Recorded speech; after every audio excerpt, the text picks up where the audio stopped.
What's going on? What's going on, my peeps? How y'all doing? What's up? No. What? What you doing, man? We live. So how we doing tonight, man? Happening. Thank you all for being here. Yeah, thanks for having us on. Of course, man. Of course. Awesome to hang out with you and Robbie. Yeah, man. As always, man. We didn't do the best comics of the month this year, so we had to get together some way, somehow. All right. But yeah, man. Excited to be here, even though I'm a little tired. Yeah. But yeah, I had to do at least one live stream this week. Yeah. Been lacking, man. Been lacking. I'm just gonna, I know you're going through a lot this past day. Our heart and our love's going out to you during this rough time.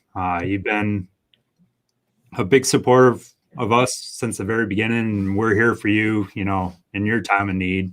And on top of that, you got your birthday coming up. So happy birthday from us to you. Well, I appreciate it, brother. I appreciate it. Shit got me depressed as is, man, with the COVID shit, let alone all this shit with my grandpa, man. I can't even fathom it. But ain't nothing I can really do about it. I could just pray for the best, Yeah. What's up with you, though, Robbie? Thank you for being here, my guy. I know it's a little late, but I was very glad that you were able to come make it. Oh, of course. Thank you for having me, Dylan. Very excited to be counting down to Dylan Day. Yeah. Very excited. Hey, I'm excited to be here with Hero and the Kid. Heck yeah. Let's see. Y'all go subscribe to Hero and the Kid right now. No doubt. No doubt. Dylan, I noticed that you pay for Streamlab now, or StreamYard. Yeah, I did. Stepping up, man. Like I didn't do the yearly thing, but I paid because I had that interview with Mark London, so I was like, my buddy. You wanted to be professional. Yeah, yeah, basically. Yeah. Hey, I made it look pretty. My buddy JB hooked it up though and made it look pretty nice. Speaking of Mad Cave, we got our Mad Cave box in the mail. For me? Yep. Oh, okay. We'll open it up this week. Yep, I had that. Oh wow. Yeah. That's kind of a lot, isn't it? Yeah, but it won't. It only works like if it's just me and one other person. But yeah. Yeah, we just paid for it yesterday. So yesterday we did our first stream with it because I hate that StreamYard watermark. I really do. Yeah. I know. I hate it so much. I know. I was like, damn, I was gonna take mine off because I was like, Sean's face is almost cut off by my logo. Looks like he's holding it up with his shoulder. Yeah. I like it. What have else? y'all been reading lately since there have been no new comics for the most part? To be honest, over this past week, not a heck of a lot. We've been working on a room and actually watching a little bit more TV and some movies. Okay. Reading the first, 3 weeks. The last thing I read was the first 5 issues of East of West, and I really enjoy that. And yeah, that's a good one, isn't it? Oh yeah. I have 10 more, and I'm gonna have to go out and hunt down some more. So what is there, like 45 issues or something like that in that? There's 45, and then there's like a one shot called The World that you're gonna want because it gives you a bunch of information. It's really good too. Cool. That's great. I've been I collected them in single issues as it was coming out. Then I stopped so I could get the trades. And then I stopped getting the trades, and I've been getting those deluxe edition hardcovers where they collect 15 issues in one hardcover, and it's a little bit bigger. Yeah. And they're just beautiful, beautiful, beautiful. It's one of my favorite books. The other one that I mentioned to read is Bob gave me my very first AOK a couple weeks ago, and he gave me the graphic novel for End of Days. So by Daredevil. The Daredevil, hell yeah, that's cool. So yeah, I was really looking forward to reading that. Heck yeah, that's a pretty decent one. If Bob sends you a Daredevil book, it's probably going to be a good one, or a bad one that he's like, I don't like this. I'm just going to give it I don't want this in my collection anymore. Exactly. Probably. Yeah, I want to check that East to West now. Ever since I saw you post about that. Monday morning, I have a top 5 Hickman comics video coming out, and I may mention East to West. So I've been reading this one today, The Dreaming, because I only is it new? Is that the new Sandman? Yeah, that's the new Sandman stuff. So this is book 1 right here. Yeah. I read it, the first couple issues when it came out, but it's a very dense story with a lot of crazy imaginative ideas. Yeah. So it's hard to keep up in the scheme of just the weekly to, just big massive comics to read. And DC is returning to distributing print comics this week. This is our first new comic book day really since then. Now there's only like 2 books, right? But one of them's The Dreaming. And I'm like, well, if there are only 2 books coming out, I better get caught up on The Dreaming right now. Yeah. I think I read maybe the first issue of that, first, second, but then I'm a few issues into it right now, and it's a really good book to read in trade, and on its own, and not distracted by, it being buried in a stack of like 30 comics or something. Yeah. But I'm loving it, and these J. Lee covers just keep getting better and better.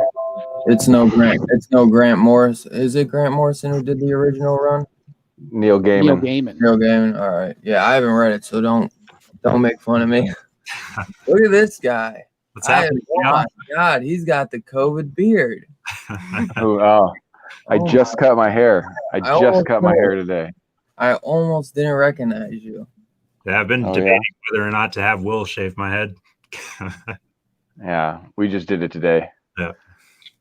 I didn't even notice the hair, man. I was just like, the beard, man. Damn. You brought it back. Man, I just read The Dreaming too, Robbie. Like maybe the first week of shutdown over here. Yeah. And I've been collecting them and buying them. So I finally read The Dreaming. I'm going to start Lucifer after I finish Transmetropolitan. I should actually finish Transmetropolitan. I barely caught up to what I've read in the 90s. I never finished it. Okay.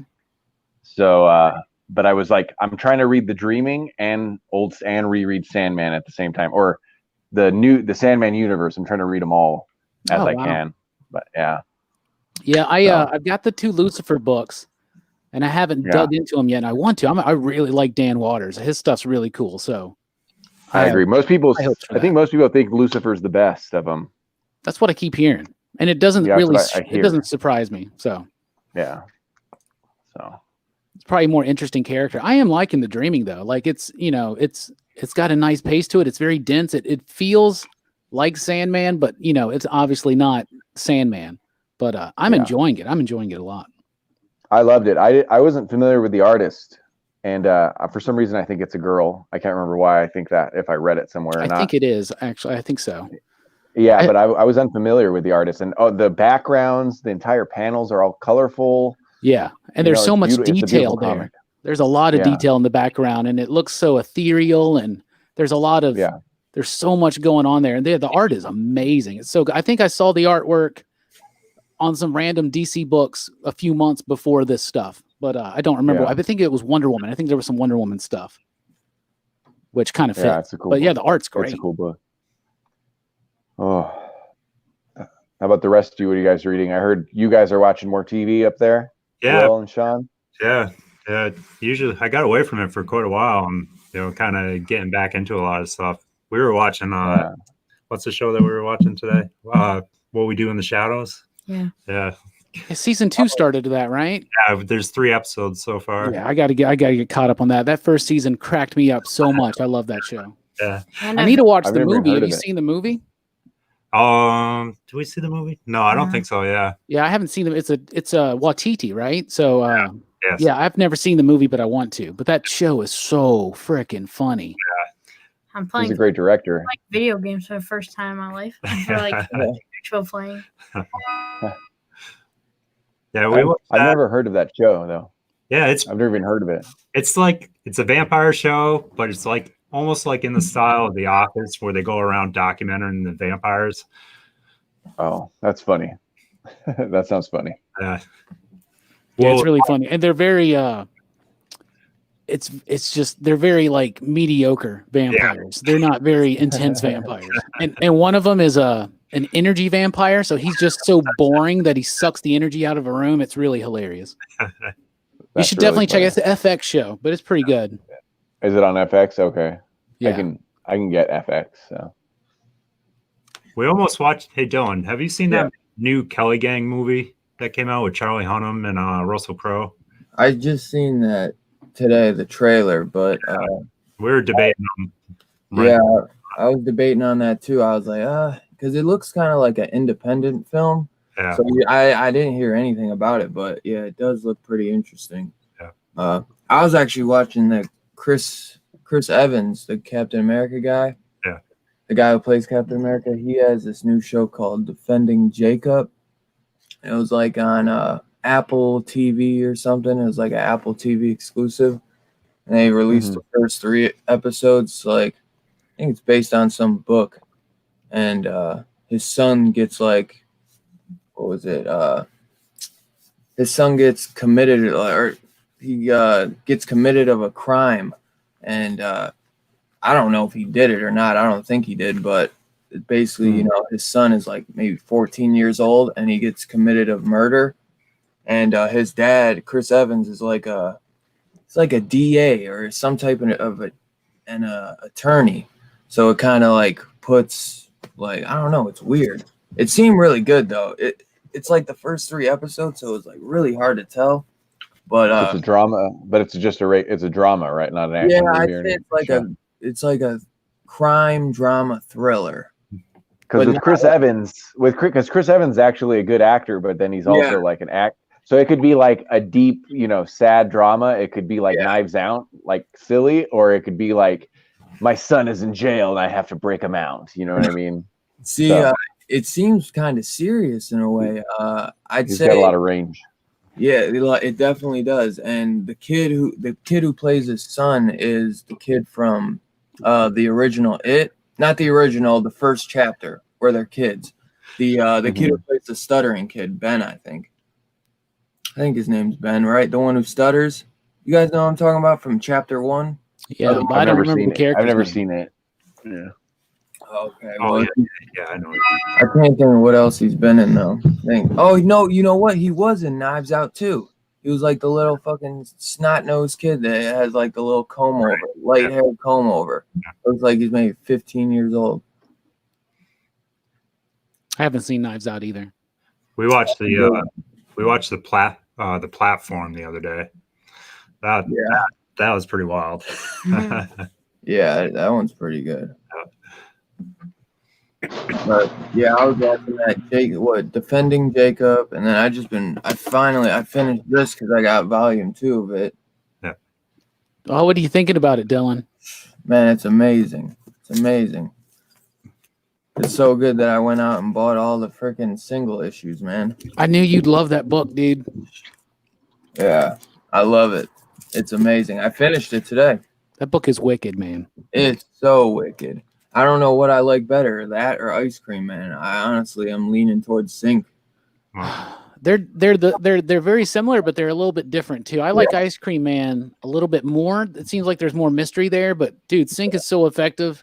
I mean, think about the next time you see like a tattered blue van, you're gonna freak out. Seriously, dude, it is so good. I doubt it's hard to tell. They're like neck and neck with me right now. Yeah, but, they're both really good. Yeah, they're in a way though. You know, when I read it, it said it's like a crime horror. I think that's what it is. Yeah, crime horror. So in a way, like Ice Cream Man is like a different horror story than Sync. Like they're similar, but like you said, they're different. Like a lot. Different. Yeah, Ice Cream Man's free. Ice Cream Man's just unsettling.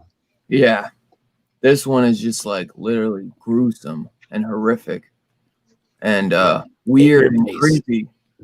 That issue 10, bro, is so crazy. I was like, you remember, you know what issue I'm talking about? Yes, I do. I'm ready for more of this. I've never read Sync, so. Oh, man, I think, well, if you're not a big horror guy, but if you do like Ice Cream Man, I think you'll really enjoy it. Yeah, Ice Cream Man's great. Have you read them all, Dylan? Yeah. Did you catch up on them all? Okay. Ice Cream Man? No, I'm up to like issue. Oh. Yeah, I read all Sync. I got to read. What am I? I think I'm on issue 6 of Ice Cream Man, but I read like issue 17 and 18. So I'm like, I got to read like 10 more issues. Heck yeah. Wow. But hey, you'd be happy Wait, to is Sync happening? Is Sync still going right now? No, they're gonna get it's over. It's older. I heard though, John, like I messaged John Lees to tell him how amazing I thought it was, and he said that he planned to do like a side story that would lead into volume 3 this summer, but because of everything going on, he doesn't know what's gonna happen. So that sucks. Yeah, he definitely wants to do more. Yeah. So that's cool. I'm ready for the comics to come back because I'm ready for the next issue of Mountainhead. I noticed you read that, Dylan. Yes. Yep. I'm on. You like it? 3. I love it. That book's wild too, man. I freaking ordered the ratio variants, man. Oh yeah. Yeah, man. So I'm like, I'm not gonna be able to get them from my shop. I'm like, shit, what did I get myself into? Because now for issue 4 and 5, I got to get the ratios because I ordered all 3 ratio variants. Yeah, that's a great book. It really is. Yeah, it's so unique. good. Everything he does is so unique in its own way, you know. Yeah, Hotel was good too. You know, Yeah. so he's a really good writer, and he's got a bright future. So I'm excited for it. Excited to see that develop. We're ready to read issue number 2 for Hotel. Yeah, I'm excited for that one. The other one too, but it's like black and white. Yeah. The other series that we have that we're missing the first 5 issues for is Redneck, and I've been dying to read that one. Yeah. Redneck's pretty You good. could probably I like jump that into one. Redneck. Yeah, you could probably jump in on the second trade. It'd be fine. Yeah. Figure it out. All right.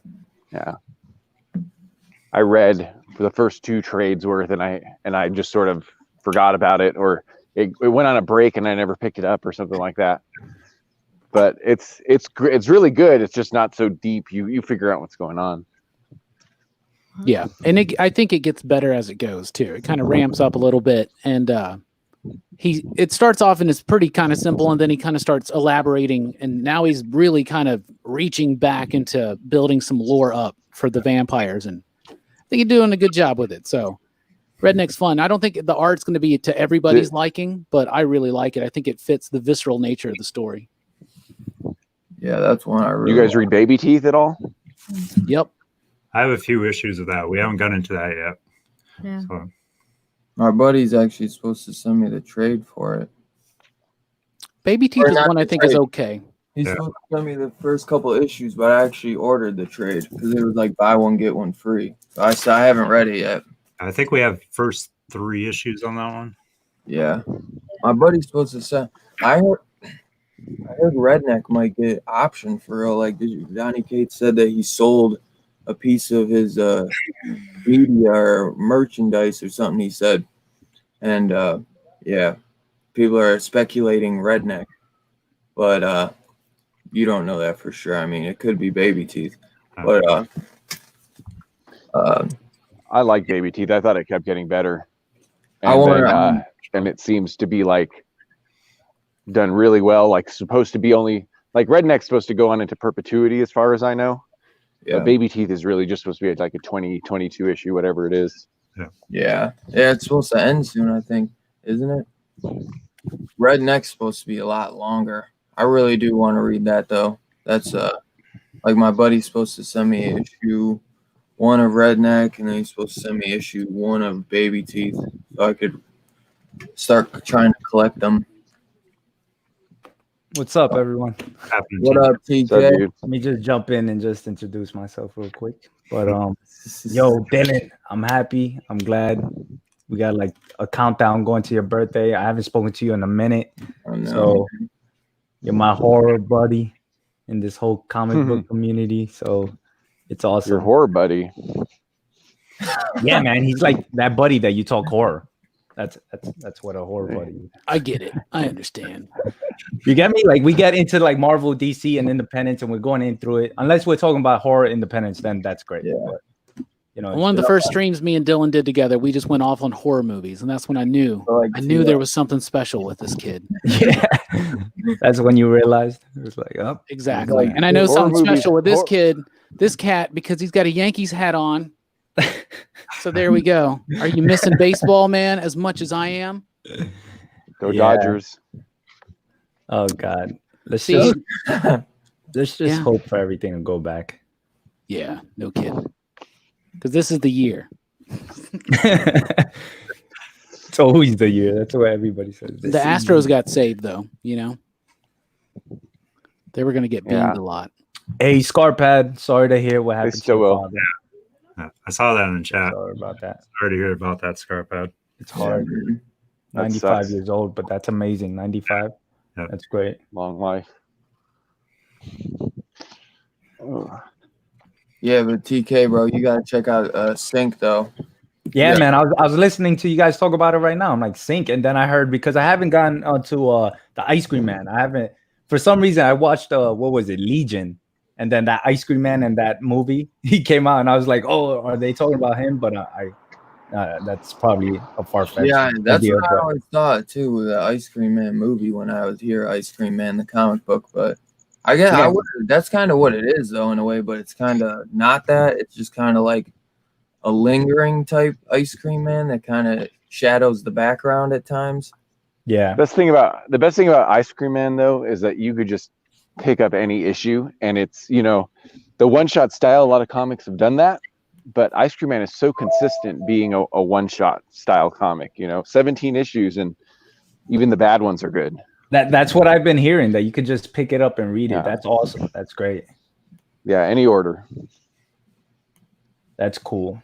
So it's just different story arcs each issue, different stories with them? Yeah, it's in one shot, weird stories. Robbie, are you reading that? You're reading that, aren't you? Ice Cream Man? Yeah. Yeah, absolutely. Yeah. I love that Yeah, book. And yeah, you can jump and read any issue. And every time it comes out on my review, I always say that. I'm like, you could just, if you've never read it, you can just read this one. And it's really good. Yeah. Yeah. Yeah. Yeah, definitely. And I've only What read issue are 7, they by the on? way. Like I'm 'Cause way I think behind. I'm gonna get a trade paperback on that or something. Yeah, there are 4 trades out right Like now. 17. Oh, okay. So there's 4 Yeah. trades. All right, Yeah. perfect. And I was reading Hexagon some number Green 2 is Lantern out, by over the here. way, Dylan. I see some people talking about Hexagon. Hexagon Yeah. number 2 is out. You can get it digitally. It's available. I read it. It's really good. It's better than the Ooh. first issue. Uh-oh. Perks of living in the hood. Hold up. Uh-oh. They're looking for me. Oh, Lord. They're like, he's at Just a Dylan's Yeah, I'm house. reading Get some him. Green Lantern. Huh? Some Jeff Johns. People love that run. What Jeff Johns run? Green Lantern? Oh yeah. Yeah. Man, I'm digging his Shazam run. that he's His got going Shazam right run's really good. It's a really good run. I guarantee you, Jeff Johns' his Shazam run is basically the plot of Shazam 2, I bet. He's just writing Yeah, the script that's pretty what- much ahead of yeah. time. That's what I was thinking too, because his first story for Shazam is just like the movie. So I was like, Yeah, the origin one, that he did in the New 52. yeah. Yeah. This Shazam would technically, it's kind of like a volume 2 Yeah, it is pretty much. to the New 52 one at least.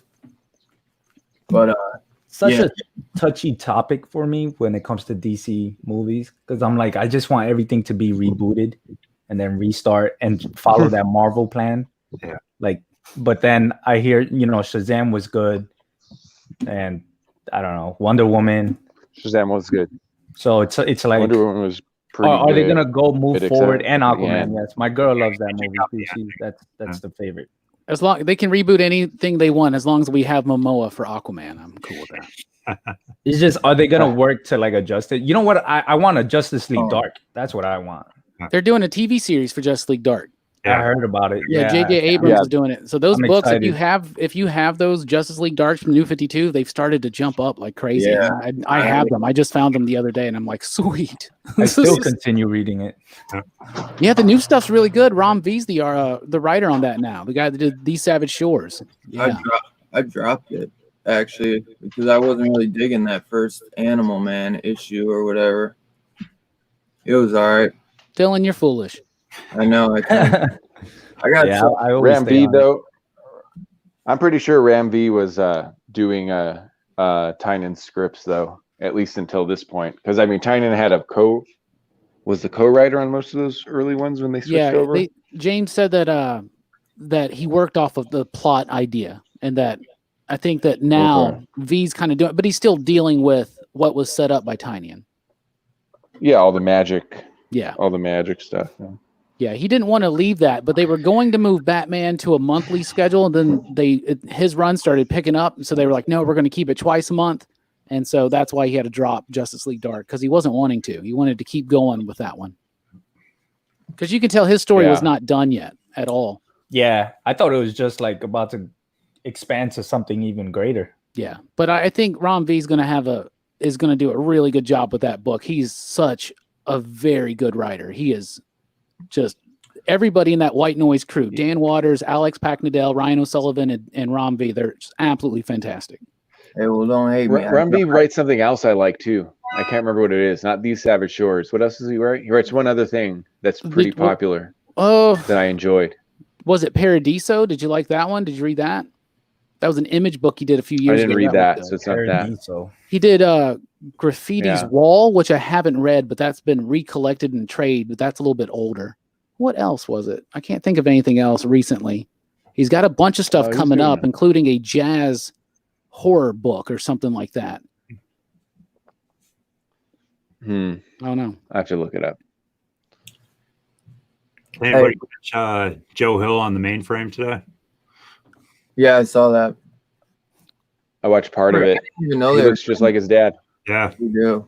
I didn't even know they were doing Nosferatu season 2. I was like, I thought they killed the guy. They didn't ask him any questions. They just talked about Nosferatu the entire time. I guess because that's what he's trying to plug right now. Right. Yeah. I tried asking a couple of questions, but they went right over it. You gotta spend money to get that shit. Yeah. Even then, they may not have answered them because there were 2 other people on there from Nosferatu, so it wasn't like that's a little weird because it is a comic thing, right? That I mean, obviously, people in the chat are gonna have questions about like Daphne Byrne and stuff, you know? Yeah, because I was like, dude, Basketful of Heads is awesome. We got a release date for it now too, Dylan. The final issue. We got a release date, so sweet. For which one? Basketful of Heads. I'm trying to think. I'm trying to think if I even got to read issue 6 though. Oh yeah, I don't know, man. Because I didn't get that last week. Like I might not have got to. I'll have to look at the books. Yo, thank you though, everyone. I appreciate for the birthday wishes. Yeah, it's officially your birthday now on the East Coast, right? Yep. Heck yeah! Happy birthday, Dylan. Thank you. Happy birthday, Dylan. Appreciate it. How old are you? 26. 15. Yeah, 26. People that work Dark Side. 18, man. He did a book called Brigands, Robbie, on Action Lab. That's unimportant, but Action Lab is something I always follow. Yeah. And then he also had a story in Batman Secret Files, which I would have never guessed, but yeah, I remember that one. He did. Oh, didn't he also? Did he write that Detective Comics annual that Kumar did the artwork for? That was focused on Alfred. He was in the that recent one. Yeah, I think he the did RIP that. one. He has a story in there, I think. Yeah, and he did some of the cat. He did a couple Catwoman issues too that were decent. They were just kind of filler type stuff. I dropped Catwoman around issue 8 or 9. I liked it. Yeah, I liked it fine. It was just like, how many comics can you buy kind of thing. So something had to go. That Catwoman's always one of the first to go. Yeah. When you're like enjoying everything you're reading and then you still got to drop something. Yeah. Hey, though, before I drop Justice League Dark, I did not read These Savage Shores. Otherwise, it might have changed my mind. I know you got more hype, man. I know. While we're still on the Joe Hill, we got so much going on, man. But yeah, Joe Hill. I was gonna say, I talked to Dylan a while ago about this. When I was having my junior prom back in the '90s, where we had. I love these stories. Where we had it was up in Northampton, Mass, and right across the street was a nightclub. And they had this huge window in the front of it. And that night, Stephen King and his band was playing in there. And Stephen King's got the flannel shirt on, hopping all over stage. And God, I'll never forget it. It's one of the coolest things I've seen. Wow. Any pictures? At least one? No. Nothing survived. Just a memory. Before cell phones. Oh, God. Yeah, back in the 90s, we had to have disposable cameras on us at all times. Yeah, the yellow and black ones. Yeah. Heard this story? Yeah. It's a great story to tell. You It's ever probably meet the him, first tell him. time. Stephen King, such an interesting. So you went to high school with Joe Hill, you said? No. I went to high school up in Northampton, Mass.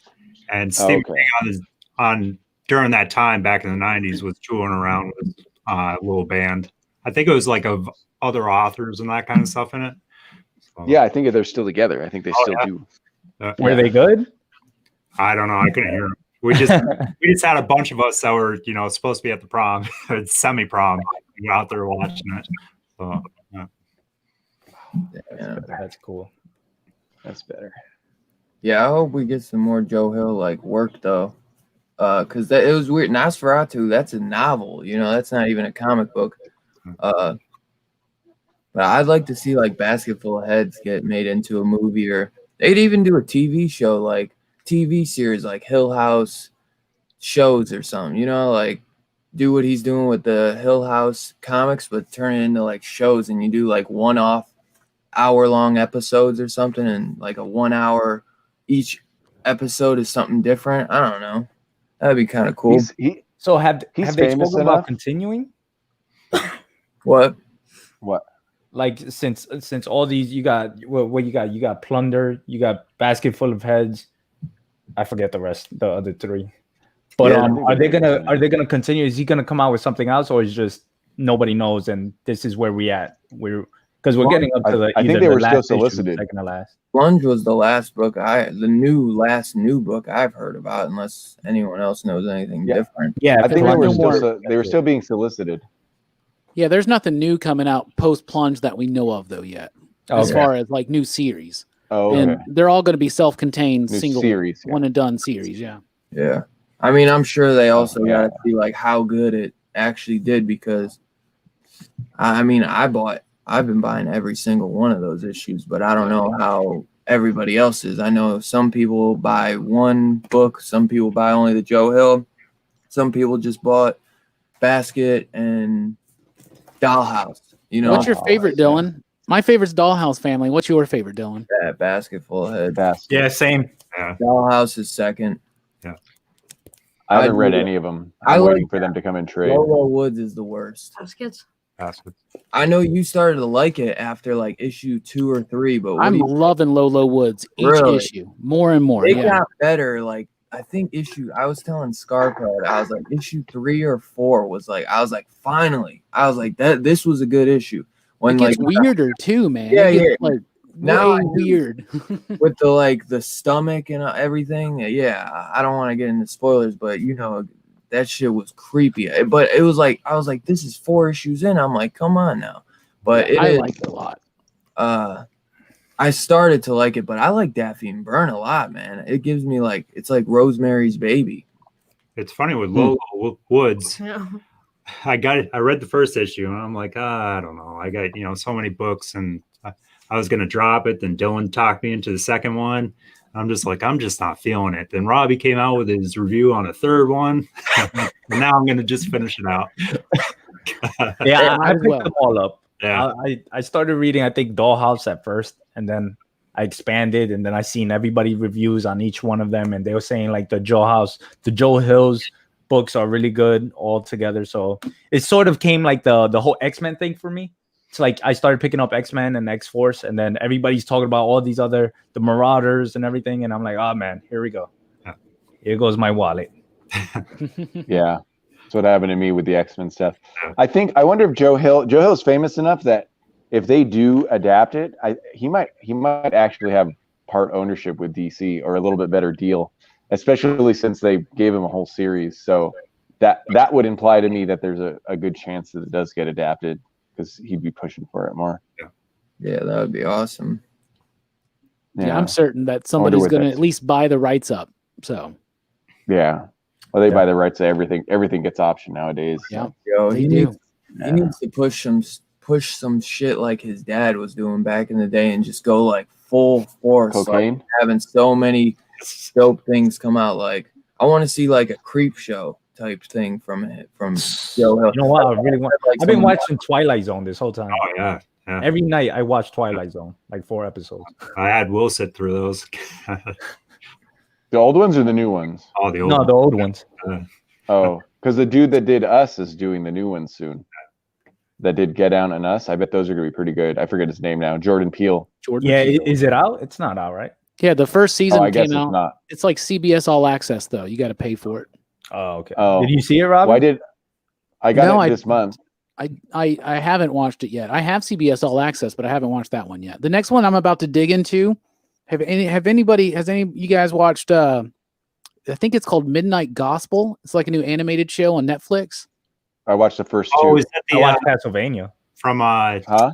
the creators of Adventure Time. Adventure Time? Yes, right. I We- hear really good things about We that saw one. that trailer the other day. And we're like, oh my god, it's this. Yeah. I watched the first two. What is it again? Let me write that down. Real It's quick. called Midnight Gospel, right? Isn't that what it's called? Never heard Yeah, of it. Midnight Gospel. But it's weird. Has anyone watched any episodes yet? Dr. Drew's in the first one. Have you, Robbie? No, I haven't watched any of it yet. Oh, it's like a podcast is going on, but like the characters Thanks. are like they're talking about legalization of marijuana, but they go in the first episode and they go to a world where zombies are taking over. Yeah. And so it's like almost like a podcast, but then like this zombie apocalypse is happening too. So it's really weird. It's awesome, but it's super strange. I Yeah. love the first and second. Yeah. Yeah, I've been wanting to get into it. I hear it's got some really, really cool, wonky stuff in it that I'm into. So Well, they Yeah. didn't when they were watching Adventure Time, and even by the end of the episodes and stuff, the last couple of seasons, you had like the princess starting to eat like the other candies and all that kind of stuff, and it was getting it was getting pretty dark. Yeah. I've never seen Adventure Time, so if I like this, then I'll go back and watch Adventure Time. Yeah, Will was hooked to it for quite a while. I only watched the That's first cool. few episodes of Adventure Time, but at that time, I remember I got really into Regular Show. That was, I loved Regular Show. Yeah. Yeah. That episode with the hot dogs is still probably my favorite 20 minutes of television ever. I'm waiting Never for seen that Haunted on Hill House, or is it on the Haunting on Hill House? Oh Yeah, yeah, that so- sounds. yeah, the new season. Yeah, Yeah, The Oh. Haunting of Bly Manor. Yeah, because they're adapting a different book now, but it's like the same cast or something like that. yeah, that'd be cool. But I'm excited. Oh for man, that. it's gonna be like American Horror Story. Kind of like, so they're adapting. So it was the Shirley Jackson book, House. Oh, what is it? The Haunting of Hill House, right? So they adapted that book for the first one. They loosely adapted it. Now they're doing Taming of the Shrew for the second season, and so it's called The Haunting of Bly Manor. So I've never read that, but that's one of those classic ghost stories. So If it you- looks like they're gonna do one of these each season. If you guys are interested, I'm a big theater nut, but National Theater Live has been donating shows to YouTube, and in 3 days, they're doing Frankenstein, both versions. The one night where Benedict Yes, is the monster, and then the next night Johnny Lee Miller is going to be the monster. yeah, I was looking forward to that. We saw them both live in the theater, and it was pretty awesome. That is That's super great. cool. Yeah, I'm a big musical theater guy. And Yeah. so Andrew Lloyd Webber's been doing that thing on his YouTube channel. Like it's called The Shows Must Go On. And each weekend there's a different musical that's available. It was Mhm. like Joseph was the first one. Then it was Jesus Christ Superstar. Last week was Phantom. And this week was the Phantom sequel I didn't even know existed called Love Never Dies, which is terrible, by the way. I watched it last night. It was just so bad. But so that's something to look forward to. There's 2 more of them coming for the next couple of weekends. If you like musical theater, I know it's not everybody's cup of tea. and now I know you're a big like- Critters fan. I like regular theater. We have Yukon just up the road from us, and I keep forgetting his name, but the guy that played the bounty hunter in Critters was doing Sweeney Todd over here at Yukon. Oh, cool.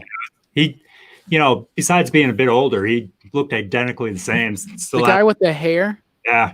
the rock star. He was like the rock star. Oh yeah, that's awesome. Sweeney Todd's a great one. I saw a rendition of that where all of the stage actors were playing the instruments, Oh, and it wow. was so weird. And so it was like a really like streamed down streamlined version of it. And they were all playing their instruments, and it was so surreal. But it was Sweeney Todd's great. Yeah. I mean, buckets of blood and musical theater. Come on. Did you Sounds guys like a ever Guar, get to sounds watch like a Guar Dracula? concert. Yeah, right. It is a choir concert, basically. What was that, TK? Did you get to watch Dracula on Netflix? The first 2 episodes. I haven't seen it. Isn't there only 3 episodes? They're the only 2 that are worth it, honestly. That's exactly what I wanted to talk about. Just watch the first 2 episodes. That's what I've Oh, heard. really? Then I might do that. I've heard the first 2 are really good, but the third one kind of. It just felt Really? It fell off. How can it do Those that? 2 are amazing, man. Well, I was first like, two- what a the first- masterpiece. I was thinking about a masterpiece, and then it fell off, and I was like, oh no. The first 2 are like, from what somebody told me, like the first 2 are more in line with the book, and then in the third one they like take it to modern day, Yeah. or something like that. Yeah, okay. Like take it to like Dracula It gets so 2020 or stupid. some shit. Dracula 2000. It was so That's what I was gonna stupid. say. I love Dracula 2000. I love That's that Gerard movie. Butler. It's I love terrible. it It's so terrible. I know it's a terrible movie, but I have a soft spot too Is because that Eddie Gerard Murphy? Butler. I have a soft spot for that one too. Castlevania. Why? But I was watching Castlevania, so I didn't need more vampires. I like Castlevania. That's good. Castlevania is good. Hey, it's Perry. What's up, Perry? Happy birthday, Yeah, at Dylan. first I How thought you were doing? muted. I never seen you come in so quiet. He was muted in the beginning. I literally just woke up on the couch, and the first thing I said was, "Oh shit, it's Dylan's birthday." My dog. Wow. We are I'm here. over here putting an alarm like last week. Oh man, Nah, man. I passed out. Dude, I had 5 guys, and I passed out like 4 hours ago. Oh, jeez. I Oh, try. You I, had 5 guys. That's good. Yeah. Like the burger 5 guys. Chaos. Hey, Perry. I What don't, does, it feel I like, didn't say anything. what does it feel like being YouTube's biggest sensation right now? Oh man. Yeah, I dropped a video Fastest growing yesterday, channel. and it's like at like 11,000 views. I'm like, dude, all I did was watch a movie. You hit the algorithm, dude. You hit the I algorithm. guess, which is awesome. That's awesome. But now there's a bunch of people in your chat going. Now there's a bunch of people in your chats when these premiere going. How does this guy have so much stuff around him, so much Marvel stuff around him? He doesn't know shit about this. Dude, all this was sent to me by people, and I found this at Target. I know. never read Marvel like that. Dude, I've known you for a while, but it's funny. It's a bunch of new people in your chat, like going. They're like, "Oh, you're such a That guy liar." didn't I know was it like, because- "Whatever, dude." One guy goes, "That guy didn't know that was Bucky." I had no idea. That was awesome. I was like, "What the hell? What's going on?" It is cool though. It is funny. Yeah, think congrats. Now you don't do live streams. You don't do live streams anymore. I You do don't live do. streams every day. anything Nobody about- joins. You do fucking Call of Duty. No one gives a shit about that. I'm just bored. I know. I should do more live shows. Plus, you're in the gulag all the time. Oh my god, TK. Uh-oh, Hey, we Chris won was one dope. though. We won one. We won today. a game. We won a game today. Oh. And then we came in like second place in the next game. It was pretty good. Very successful. How does it feel being 26 now, Dylan?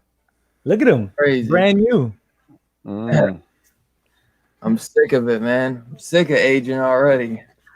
My mom comes in, she's like, "You'll be 30 in 4 years." I'm like, God Man. damn, I'm sick of aging. I'm sick of aging. I'm sick of it. You I poor wanna be like- 26-year-old.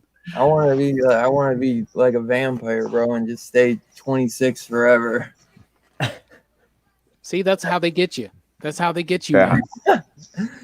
They The get me all Next right. thing you know, you're like just doing dirty deeds in the alleyway for a pint of blood. And Blade- and Guy Blade- pulls up in a white van. You want to stay 26 forever? Get in the back. Then some guy in a leather jacket just comes and slays you. Yeah, you're one of them guys in the Blade movie that Wesley Snipes just hated. Yeah, you're one of them familiars, man. You didn't even get a name. You're just like familiar number 7. Yeah. Oh man. Please, just turn me into a vampire. One day, if I'm loyal enough, Deacon Frost will turn me into a vampire. Steven Dorff is so dreamy. He is, by the I also way. like Blade 3. Very few movies I don't like. There's no Blade 3. What are you talking about? They only Yes, did there 2. is. No, they only did 2. He's trying No, to forget they it. only did 2. Yeah, Blade- no. Hey, as dumb as Blade 3 was, it was the funniest one. I Why are was you gonna laughing fight through the Dracula whole with a sword? I was How are you laughing gonna through do the whole Dracula movie. and not do Dracula? It was so. Yeah. He waves Ryan Dracula. Reynolds. He Remember waves Ryan Reynolds was Dracula. hilarious. He was hilarious in that movie. Ryan Reynolds is hilarious, and He was Parker ripped. Posey's hilarious to me too. So Yeah. Triple He H was is even hilarious. funny. Do you guys think that they're going to have Wesley Snipes in the new one? No. Surely, yeah. They gotta have him have an appearance. Because Wesley Snipes' Blade was such a big Oh. impact, wasn't it? He'll have a During those cameo. It was. Yeah. Oh, you mean a cameo? Yeah, he might get a cameo. He'll have a cameo. The problem is the IRS going to take that money right away. Like, we give you $25,000 to show up, and the IRS is just going to go, "Thank you." So My maybe he greatest won't do it. villain. I just hate it how they never bring that up as being like one of the first. Yeah, I always bring it up, man. I Always. do I was too. like, We oh, loved it. God. I even Blade's spoke to the my best. father about that today. That's why he won't do the damn old man Blade. He's like, fuck the IRS. Ain't taking my money. I want to see an old man Blade movie, dude. He would kill it. Yeah. He would, but I'm really pumped to see Ali as Blade. I think that's going to be I am fantastic. too. If He's a little bit older too. Muhammad He Ali? is. Yeah, I was Yeah. like, that was like Not he's Muhammad not Ali. young. It's he's just like 40. he's just one of those actors they had to hop on. He's been so He's hot. just 40. He Uh, looks older. I know. I would say about 40. 40. Let me see. But I mean, Robert Downey Jr. was up there when they cast him, so Yeah. I think he'll do a great job. He was one of the best villains that that Marvel had over at Netflix. I mean, Cottonmouth was a great villain. They just killed him off too soon. He's Yeah. 46. For Luke Cage. He's 46. 36? No, he's Oh, 46? He looks young though. He doesn't look that old. No, he didn't Oh, look. I forgot 40. he's Cottonmouth. I forgot he was Cottonmouth. Yeah. So they're gonna have the same actor play in the same universe then. Yeah, because Well, I mean, if care about Netflix, Yeah. Everyone dare- cares about Netflix. That's the best. That's the best things Marvel has done. The worst Marshala? Netflix show is Yeah, Marshala Ali. That Yeah, dude does Marshala not Ali. look 46. yeah. He's good in every movie I've seen him. He was good in everything Academy Award from winner. The Green Book. yeah everything from Midnight to he was in something last year too. That was He was really in good. Battle Angel Alita. I remember. The Yeah, Oh, Green that Book. was good too. But that's what I I was love that saying movie. with the glasses and everything. He was amazing in True Detective season True 3. Oh, I didn't watch season You know, 3. with Steven Season 2 Dorff- was so boring. Isn't that what season 2 was horrible? Oh my god. Was it? Season 1 was season. I thought you just said it was so boring. You know, you Season asked 2 if, was. Season 1 was Yeah, great. yeah. No, You season asked 1 was amazing.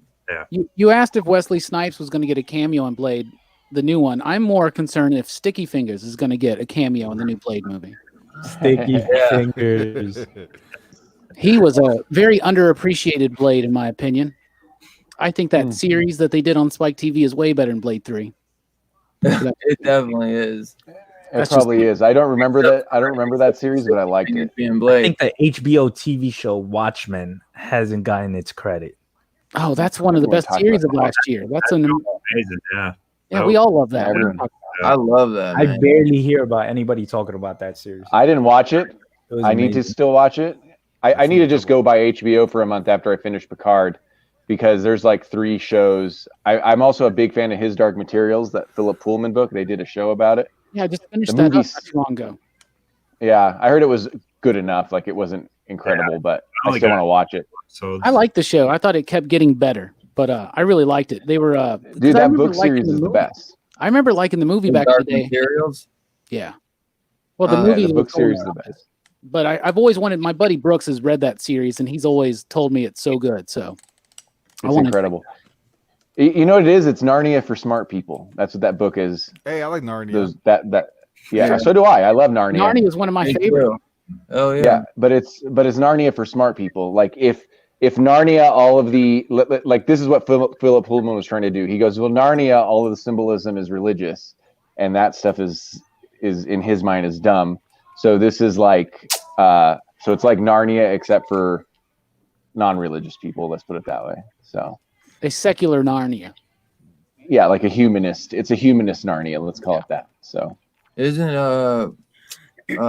the guy from Splits in it? Professor X, the new Professor X. Yep, can't James think of his name. McAvoy. McAvoy. Yeah, I couldn't think of it. It was like Yeah, he's in it. He's in it a teensy tiny bit, but he's Really? Kind Yeah, of. his character's only in there for a little bit though. Yeah. Azrael. what character does he play? Isn't it Azrael? Azrael? I think the father. Oh yeah, okay. Yeah, that's Yeah. Azrael, right? Yeah, I mean it's been a decade since I read those books. So I think that was the Daniel Craig character in the movie. in the movie, yeah, Yeah, that's I not a think big so. part. The polar bear is the best part, though. So In the book, he's cool. Yorick. Anyway, It's just I'm glad we all like Narnia. That's cool. We should start an Aslan fan club. I like Mr. Tumnus. All right. Yeah. It's so weird that out of all the movies, Perry comes out with Narnia. It's just I know. mind-blowing. I mean, it's a Did you read great the books, Barry? great Yeah, series. we're done on the Well- books. No, Movies no, were I've okay, I've right? seen the movie. Do you That remember was one of the the? movies my dad took me to go see. Do you remember the British ones they did with the puppets and whatnot? Anybody ever see those?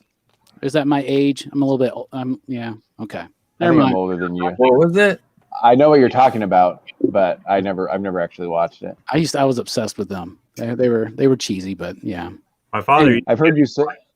my father used to get me to watch the old Lord of the Rings animated series. Yeah, I used to watch those. That's the good. next though. movie I on like my that. list is Lord of the Rings. Lord of the Rings. So you've seen Lord of the Rings, right?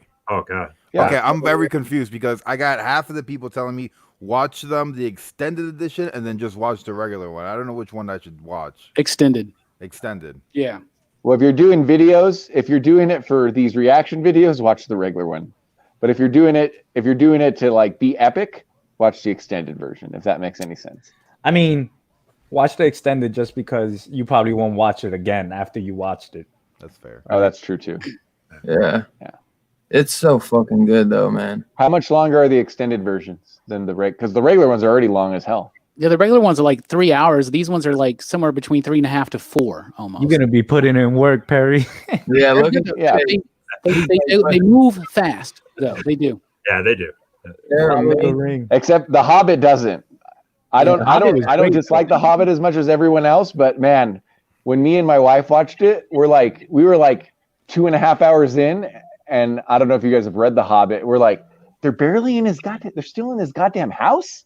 Yeah. 2.5 hours into the show. Bro, the book, I have the book in my bag back behind me. Like the Hobbit book is like this big. Yeah, So it's half the size of the regular book.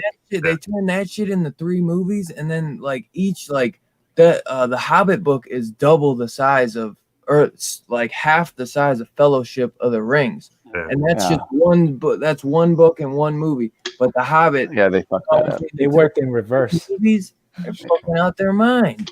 That's like Yeah, making they a fucked movie that up. based on the Bible and then making a longer movie on the Book of Matthew.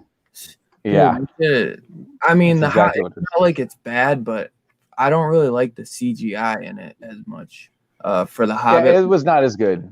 it's It's definitely not as good, but it's not as epic, no doubt, but it's not like Yeah, it's no horrible. Legolas or It's Aragon. Snitchnon. It's harder to get into. Like Lord of the Rings, you're like stuck to the TV. The Hobbit, you're they like had to fill. Yeah, boring. because they had to fill so much. I mean, Yeah. it was more than 3,000 pages. They did 3 movies in, and then for 500 pages they The did 3 Hobbit is movies. part of Lord of the Exactly. Rings. So Yeah. Perry, if you were I'm reading out. the books, I'm- if you were reading the books, The Hobbit is 20 the minutes here prequel. talking about the Hobbit, and he just like The Hobbit is the prequel, is the first book, sort of his test book he wrote, and then Lord of the Rings came out, and that's of course super important. But then for the movies, they did Lord of the Rings first, and then later on they were like, well, we're going to make a trilogy out of this smaller book. All right. So I remember So it moves a getting little bit the slower. whole collection. So watch regular Lord of the Rings. Yeah, I'm gonna watch Lord of the the Rings. whole Lord of You- the you Rings. made the collection, I Hobbit got it sound at horrible, Scholastic Gail. News. Yeah, the Hobbit's You wouldn't like it. Lord of the Rings is good though. I just recently rewatched them and they're fun. They're good. Yeah, I'm going to rewatch them too. Me too. I'm gonna get Yeah, Will went through some watching Hot quite a bit. Oh boy. Wow. 3 I'm hours. excited for the Matrix. Oh, Matrix 4? Me too. There's a 4th one coming out. Yeah. yeah. Wow. Yep. I'm It's excited. in a delay right now, but it's happening. What'd you say, Will? I'm excited for Bill and Ted. Oh, face the music. Bill and Ted's my I love some Bill and Ted. Keanu Reeves is so hot right now. He Oh. is. You know, remember in Zoolander, he's like that Hansel. It's so hot, goddamn hot right now. That's what Mugatu would be saying about Keanu. He has a role in Marvel now, right? Who's he gonna be? Ghost Rider? I don't know. That was rumors, but he might. He would do a really good as the voice actor for Silver Surfer. Yeah, I heard Silver Surfer. I heard something cosmic for Keanu Reeves. But see, the thing is that he would probably come in. He would have to wear the suit. You know, they would Nah, make him wear the they wouldn't CGI suit. It'd be like in the last Silver Surfer movie where they got like Doug Jones to be the guy in the suit, and then they just paid Lawrence Fishburne to talk over him. Yeah. Which was an awesome Silver Surfer. I thought That Surfer looks amazing, doesn't I it? thought he looked amazing. I was like, wow, on point. I, Would have clipped that. he was kind of a bitch, but he did look good.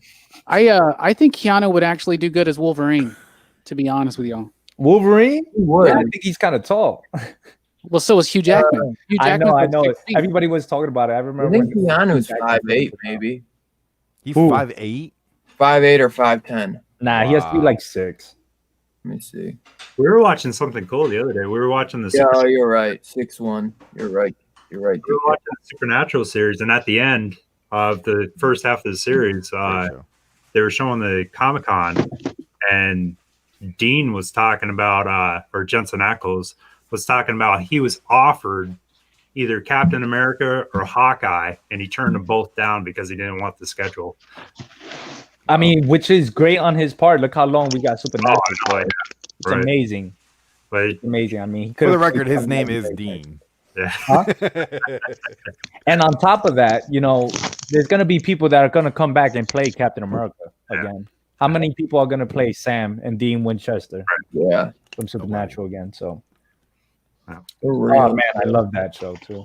I It know. fell off during the Leviathan, but I can You see him watch that as show? a Hawkeye. I don't like. I could see him as a Hawkeye, but I don't think I could see him as Captain America. Yeah, he just had like the Hawkeye haircut too. he was Jason Todd. What's his name? Was Jason Todd? Yeah, in the animated Batman. Under the Red Hood. Perry, you seen it? No, I haven't. Perry, Yo, don't talk to me. That's good. He would be a badass Red Hood, like live action Red Hood. He would be a badass Red Hood. Chaos doing an unboxing? What's going What on? is that, gay? I was So I guess, sorta. Rob, did you ever watch Supernatural? Yeah.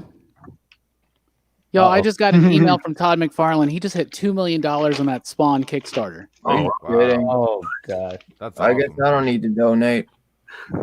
No, you need to. We need more cool stretch goals. Yeah. Come on. Yeah. We're already getting extra heads and extra feet, and not feet, but hands. Hey, I'm Steel fine. chains instead of rubber. Right. I watched Supernatural for like 8 seasons, and my friends kept That's a telling me to wait. It gets good after like because I hate it because people say this stuff, and they're like, "You should watch this show," but it doesn't get good till season 3, and you're like, "What? I gotta watch 40 episodes of something before it gets good." But I say that to people too.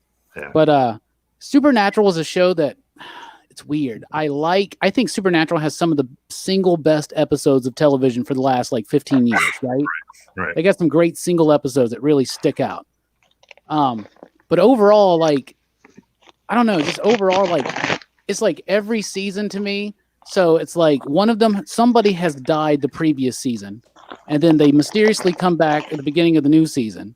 And then there's drama between Sam and Dean, and then they split up, and then they get back together, and then one of them dies, and then they just start the whole thing over the next season.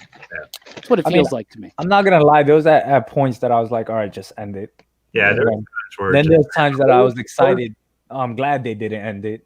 Yeah. So I mean, the whole thing with the Leviathans, that's when I was like, oh, Right. God. It was supposed to end on season 3. After season 3, like Dean dies It was 5, right? I thought it was the end of No, 5. Season 3, Okay. I believe. Like you could, Well, that's because So- 5's when McG left, or David Avery, or somebody left after season 5, and that was when Lucifer had they try to finish off that story or something. Yeah, Well, you know, back in the day, they just do those first 3 seasons, and Yeah. if it wasn't going good, they'd scrap it. Will was That born, shit kept going. I'm sure they do that nowadays. Will was born the year that it came out, and so it's been basically a part of his life the entire way. That's really cool. That's cool. Those characters of Sam and Dean, and the way that Ackles and whatever that dude's name, they're really good. They're great characters. Dean's always been my favorite. Mine too. It turned me into a Styx fan for the time that I was watching. Now I listen to Styx like all the time. Renegade's buy like more my salt. jam. Cartman But, turned me to a Styx fan. What'd you say? I always joke. Cartman turned me to a Styx fan. I always joke with Dylan 'cause I got to meet Crowley and Will and my son Ben got to talk What? about drums and all that kind of stuff for about 10 minutes. He's My- great in that show, and I think Castiel's really good too. Castiel is like my favorite character. In that Yeah, show. Cassio was My, awesome. my mom and sisters, they met Castiel and Crowley. They didn't get a chance to meet Dean and Sam though. They really. Actually, My sisters are like in love with Sam too, so I know they would have loved to. It's crazy. All the girls go for Sam, but I'm like, Dean is a fucking badass. Though. Yeah, and I think Dean is hotter too. I really do. I'm not gonna lie, I think Plus, so. he likes pie. Pie's better than cake. He likes a lot of pie. Hey, Pie is better than cake. Do you guys so there's that episode where they become themselves, the actors in the real world. Yeah. That's like my favorite one. Oh my god! But And they they're did the having to Scooby-Doo episode too. Yeah, the Scooby Doo Yeah, episode. Will absolutely loves the the yellow fever episode. Yeah. Yeah. He's like scared of everything. Where Dean's oh yeah. Dean was scared of everything. Right? oh my god, I gotta like pull that up, bro, because it's just absolutely the best. The cat. What you guys know about this? Voices of the. Alan Moore. Which one is it? What is it? Oh, dude, Chaos. Let me see. What is that? Voice. I don't know. This is Alan Moore's first novel. Wow. He wrote 2. Novel. Yeah. Yes. He wrote Never 2 read novels. I have Jerusalem, but I haven't even attempted yet. That's what I'm 1,200 pages. I have it too. Something with a Yeah. P. But I want to read Voices of Fire first as his first try. My buddy just read Jerusalem and he said it was really good, but it was so daunting to him that even though he owns it, he actually got the audiobook on Audible and just listened to it while reading it because it was so That's daunting. It's interesting. a I huge, heard it's huge dense. book, y'all. So whose parents did a lot of drugs and passed on a love for Grateful Dead? Mine did. My parents did a lot of drugs, but they didn't pass on the Grateful Dead gene. They passed on the Leonard Skinner gene, unfortunately. Well, we like Leonard Skinner. We like Leonard Skinner too. My dad actually doesn't like Grateful Dead, but his best friend did. So it got passed on that. Drugs are bad. Okay. I agree. Perry's thinking Have of the you- kids. Have you read this, Robbie? The Howard Hysteria. Chaykin book from a few years ago? No, I'm not the biggest Chaykin fan, so I kind of skipped on that one when it first No, came I'm out. not either. He's a jerk, but then I sort of like jerks. So Chaos. He's not my kind of jerk, though. I got this for my birthday. My mom got me this for my birthday though. Ooh. Oh wow. American Flag is great. What is it? That's Oh, really the cool. Oh yeah. Oh, that's awesome. I wanted issue 1 to that too. No. That's the real Crow. That's the original Crow. That's the original James O'Barr Yep. Yeah. hardcovers. I just recently got 3 really beat up copies of the original Crow stuff, so I'm excited to actually read it for the first time because I hate that movie, so I've never even bothered to read it. But they were talking Oh, you're gonna hate. First one. Oh, you're gonna hate the Crow then. well, I hate the Crow movie. Crow So is much. Oh, you're gonna hate the comic.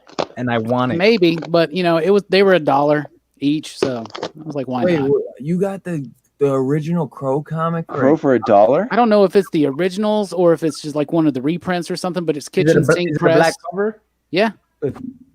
Uh, Yeah, They're it shouldn't beat be up. I'm telling $1. you, They're beat up. They're beat up like Yeah, crazy. but beat up is still like an expensive book. Yeah.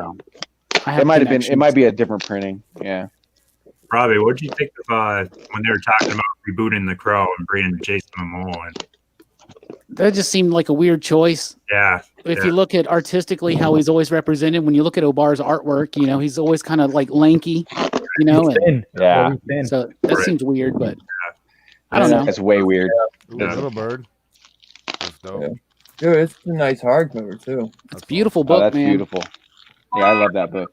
Have No, you I guys gave it read to this last year. Promethea? I got this too, but I bought it. Promethea. awesome. Ooh, the plot. That's one of my Oh, yeah, favorite that's- books. Is that's fun. Promethea. Promethea's amazing. Yeah, that's really weird. Yeah, a lot of people think. I'm about to dive into that. oh, we lost chaos. Psych. Dude. Promethea is absolutely amazing. Do I've you know never Do you know anything about like ceremonial magic and the Kabbalah or anything like that? Nah. Oh, you will. Well, you're after gonna finishing learn. that book. Oh yeah. You know, Promethea had the best covers, man. Like that's probably when I was younger when I realized, you know what, covers are cool too. I mean, now it's way overdone, but Promethea had some beautiful, like when you're flipping through those trades, like it just had some beautiful covers. Yeah, J.H. Williams is a beast, man. That stuff. I remember when ABC was first coming out, I was so hype on all of it. And I did not understand what Promethea was actually about until way later on. But like Tom Strong, Promethea top 10, I think that's some of Alan Moore's best work. It is easily, and League of Extraordinary Gentlemen's in that mix too. Yeah, 1 and 2 in particular, fantastic stuff. Yeah, League of Extraordinary Gentlemen. I gotta take these books back downstairs.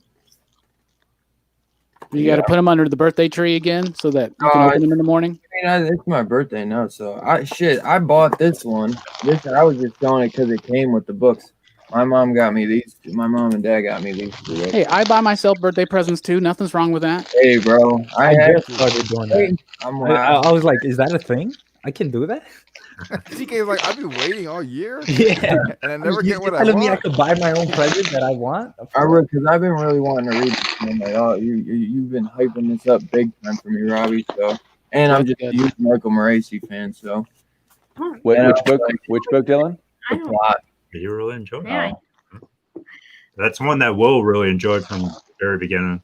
Dude, I wish I could have got it in singles, man. I'm kind of pissed. Yeah. Well, there's like a gold foil cover that was like a con exclusive or something like that, or a website exclusive that I'd never gotten. I really wish I would have, but that one's really cool. I picked up the director's cut edition. It's all in black and white. Yeah, I got that one. That's interesting. They did a These Savage Shores #1 like that too. Oh, wow. I forgot what Vault calls it. They call it a something edition. It's like an ash can. No, that's smaller. Something. They call it something. I can't remember, but they're black and white editions. They've only done Plot and These Savage Shores so far. Director's cut, I thought. Hey, Robbie. They call it something. I got a question. Yeah, I gotta get that shit. I'll be right back. I never really hear you talk about it because you're, always talking about new comics all the time. But what's your collection like for like older comics, like Silver Age and that kind of stuff? I'm not that big of a Silver Age collector. Most of the Silver Age stuff I have is Fantastic Four. That's my favorite comic book of all time, is Fantastic Four. So I've got some all the key issues I have are pretty much Fantastic Four. So I got a first Doom, I got a first Galactus, first Silver Surfer, which that's the same issue. Got a first Black Bolt, first Black Panther, some things like that, and I've got a first Thanos, which is kind of cool. Because for a while I thought I would piece together an Iron Man run. Yeah. And I was like, the only two I really needed to get were the first Thanos and #1. Those were the most expensive ones. But I don't have too much Silver Age stuff. I really don't. I've always focused more on new comics and indie comics and trade paperbacks and things like that. I care more about reading than collecting. Yeah. But the Fantastic Four is the thing that I really do collect. However, I have been majorly influenced by Bueller and Bob, over there from the Portland crew, and the whole 90 crew, like Chad and Hialeah, like being on some of their shows, and they're always showing off what they've picked up, and I'm like, I got to step up my game, man. Yeah, but I just buy Fantastic Four and Kid and Play comics. We've been talking with them a lot lately, and 90's bringing us onto his show a lot more now, and we've been talking with 84 quite a bit, and so we're kind of changing up just a little bit, the way we collect and stuff, but we're still getting a lot of the new stuff. But like 84 last night cracked open a 5.5 issue #4 for X-Men. Oh, nice. Yeah, that was like one of his big grails. So, that's super cool. Yeah, those guys are the best. I saw that you were on their show last week, which I wasn't able to make because I had that damn thing with Bueller. Yeah, but the damn thing with Bueller. Yeah, that damn thing. They were gonna Speaking of America's best comics, there's a whole. I've been collecting those ones I didn't have. So Terra Obscura. Oh, this is not even written by Alan Moore, so fuck this one. That's Peter Hogan, right? No. He was still writing it at this point. Okay. Because then there was like Tom Strong's Terrific Tales too. Oh man, I got to pull all those out. I love those. I just recently got my top 10 #1 signed by Gene Ha. So that was really cool because I'll never meet Alan Moore, obviously. But at least I got to meet the artist. Oh, you go to Northern England. Yeah, and just knock on his door like Donny Cates did. Is that what he did? He did that. Well, do you remember the things Stegman said about Venom? It got really famous. The better than Watchmen. Did we lose him again? So yeah, I would totally go to Sorry. Glasgow though, Okay, I and got a haircut. I'd go straight up to. I did. I'd walk straight up to Grant Morrison's castle and knock on the door and see what happens. Yeah, I don't know if you remember when Stegman, before Venom came out on Twitter, just offhand, he told everyone it was better than Watchmen, Yeah, and it made everyone nuts. And then at some point there was some con in England or something, and Donnie Cates was like, "Well, we got to go see Alan Moore and make sure everything's okay." So there's a picture floating around. Like it looked like it doesn't look like they had lunch. It doesn't look like he was in his house. It looks like Alan Moore just peeked out of his door. Like there's just a picture of Donnie Cates and Alan Moore like sitting on a porch standing on a porch. that's fine. So now that just means you should just go up to his house. Yeah, I'm sure he'll welcome that. Yeah, let's all take turns. I know Robbie remembers this. Do you remember that, Robbie? Oh, of course, I have the entire every single Amalgam comic. I have a lot of those. Yeah. I think this is the last one I needed. I always just wait till I see him for $1. Yeah, Then I pick them up. Easy So I have a to bunch find of for doubles. $1. Easy to find for $1. Yeah. Most of them, yeah. Dark Claw is my favorite. Dark Claw, and I really liked what one was it? There was another X-Men spin-off I liked. I can't remember them right now. The Storm and Wonder Woman. Amazon, and then there was Yeah. JLX. I Assassins. really like the Assassins. Bruce Wayne, Agent of S.H.I.E.L.D. Iron Lantern's a cool one. Dave Gibbons artwork. Iron Lantern was great. Oh, that's the one I don't have actually. The Iron Lantern. Yeah, Iron Lantern was great. The Dark Claw ones are my favorite though. Both of Yeah. them. Well, the one Dark Claw one, well, there's two of them, right? One of them's, Because one's like the written or animated drawn like- series. yeah, one's like the animated series, as if there was the animated series. Oh, this is a rebuy. I probably have 2 or 3 of these, but That's a good one Spider-Boy. too. Yeah, That's super. a good one. So for Will, who wasn't born at this time, when we were kids in the mid '90s, they did a big. There was a big series that was DC versus Marvel, and they all fought. You could find those. It was a 4-issue series, I think. You could find those for less than $5 each. But then afterwards, what happened in the series is that they ended up mixing together. So for 2 months or 3 months, and then they revisited it. They mixed a bunch of DC and Marvel together, right? So Dark Claw right there that TK is holding up, that's Batman and Wolverine mixed. So there was an amalgam universe for a couple months. That's cool. Spider. And then this one is Superboy and Spider-Man mixed. Yeah, look. And then they said Iron Lantern earlier, so that was Iron Man and Green TK's Lantern finally mixed. organized. Yeah, I am kind of. I got them in places. Yeah, so that was pretty cool. Yeah. Did you have that one, Chaos? The Green Lantern Iron Iron Lantern? Yeah, I have that one. I think I do have them all. I just always buy them when I see them for $1. I should give them away, but I've never actually They're put just anything pretty in cool the to mail. Hey, Dylan, I'm gonna head out. I know 2 brothers wanted to jump on in, so that way he could fill my hole. Did they now? Did Yeah, they? that's what he said. He said I to send didn't a link. Barry, don't be lying just to No, get he said it in the chat. He's like, "Yo, Dylan, where's the link, cuz?" I'm just messing with you. No, I'm gonna hang out, watch a movie. Thanks for hanging out, bro. I appreciate it. Happy birthday, man. Waking up out of your sleep. Later, Perry. Thanks. Good seeing you, Perry. It's been Thank too you. long, my brother. Yeah, it's been like a year since we went on stream together, but No, man. We're going on 2. Yeah. But This no, guy no, goes good over night, man. 1 point. This guy gets to 3,000 Ooh, that's what I subscribers. He have. doesn't show up anymore. What do you mean, KL? Oh, there you go. That's the one I'm missing. Yeah, That's that's the the one I animated have. series That's the one. one I have. You have that one, Perry? I have that one. I think I have like 2 or 3 of them. Okay, all day, every day. I trade you for the Lobo books. I got You get the what was it, Lobo the Duck? like $1. Yeah. I Oh just yeah, got that was the best one. That was hilarious.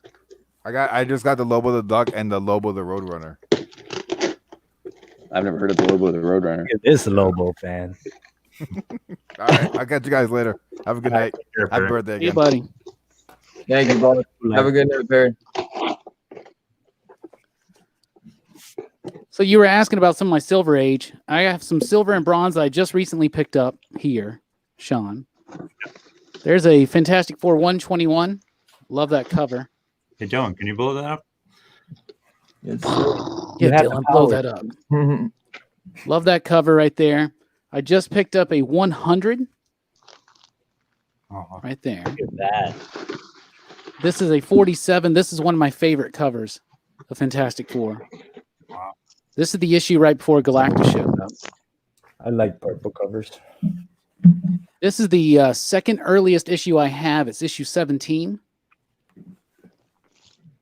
So that's a cool one. Dr. Doom, obviously. This is one of the most classic Fantastic Fours. It's number 51. Oh, yeah.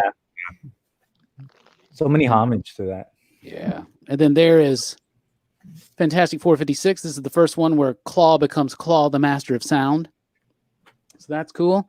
And then there's this one, probably the best one I have. I had that one. James Bond Jr., number 1. And Dylan, just to show off, since you were talking about Little Bird, there's my number 1 right there. Hey, I almost did the second print, but the website was like, oh no, online it shows we have it, but we don't really have it. So I was like, oh, screw it, then I'm gonna just buy the trade. That's crappy. You can blow me back down now, but look, there is my Joker van, by the way, everybody. The infamous Joker van. I was about to call it the Scream Machine for some reason. I was like, blow me back down. You sure, bro? You don't want to say it like that? No, blow me back down, please. Robbie, what do you thought about FF, Jonathan Hickman's? Oh, I love Jonathan Hickman's FF run. I was just going through them today. Like I was going through my boxes. So good. It's so good. But I didn't finish it, but it's really good. Bob from Everything Comics just read that because we did a stream one day about Dr. Doom moments, and he was like, I haven't read all that stuff. And yeah, so that's Hickman's FF's one of my favorite runs. We got really lucky with that. Our store was cleaning house, and Will got a bunch of copies for like 50 cents. Well, that's cool. That's awesome. That is awesome. Jonathan Hickman's FF was crazy. Oh. It was great. That's I what got a top I keep 5 hoping for. I got a top 5 Hickman video coming out Monday morning, so be ready for that. Nice. Monday morning. Blue Monday Murders is on it because it's on Monday.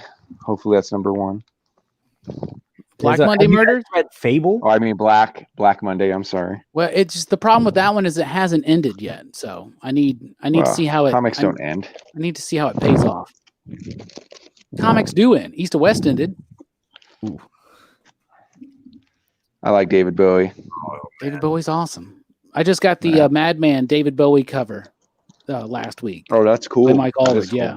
I want to get that. Did you see that David Bowie, they did a comic book, and Mike Allred did the artwork? I think that's what this might be. I don't know why the hell I would have bought it. No, this is not that. Will has a handful of Bowie records, and then years ago I had a chance to see him, and then none of my friends wanted to go, so I didn't go. Oh man, that sucks. Will has everything. Yeah. I've regretted it ever since.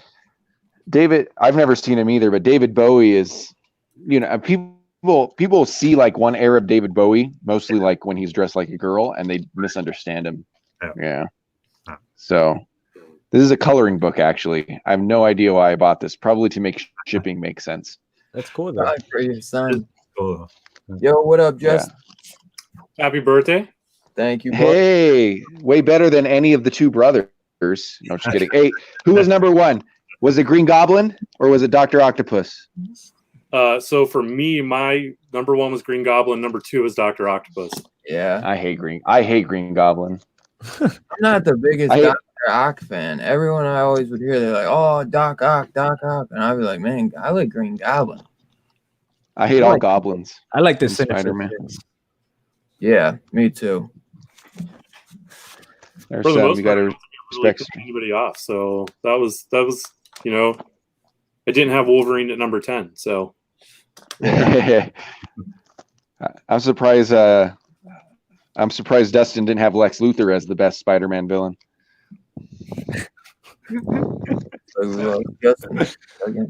Oh God, Barry Allen.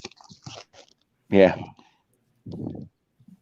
Yeah. Barry Allen, the fastest man alive. The Flash. I think Perry was clowning. I didn't see where. About two brothers wanting the link. I never saw them say nothing about a link. It's like up more. I saw it. Oh, they did. Yeah. He's probably trying to drip out. If they do want to come in, I'll back out. I got some reading to do. You're like, give me a reason to leave. I got some reading. Nah, I just want to finish this. and then watch some Twilight because. What, are you serious? Oh.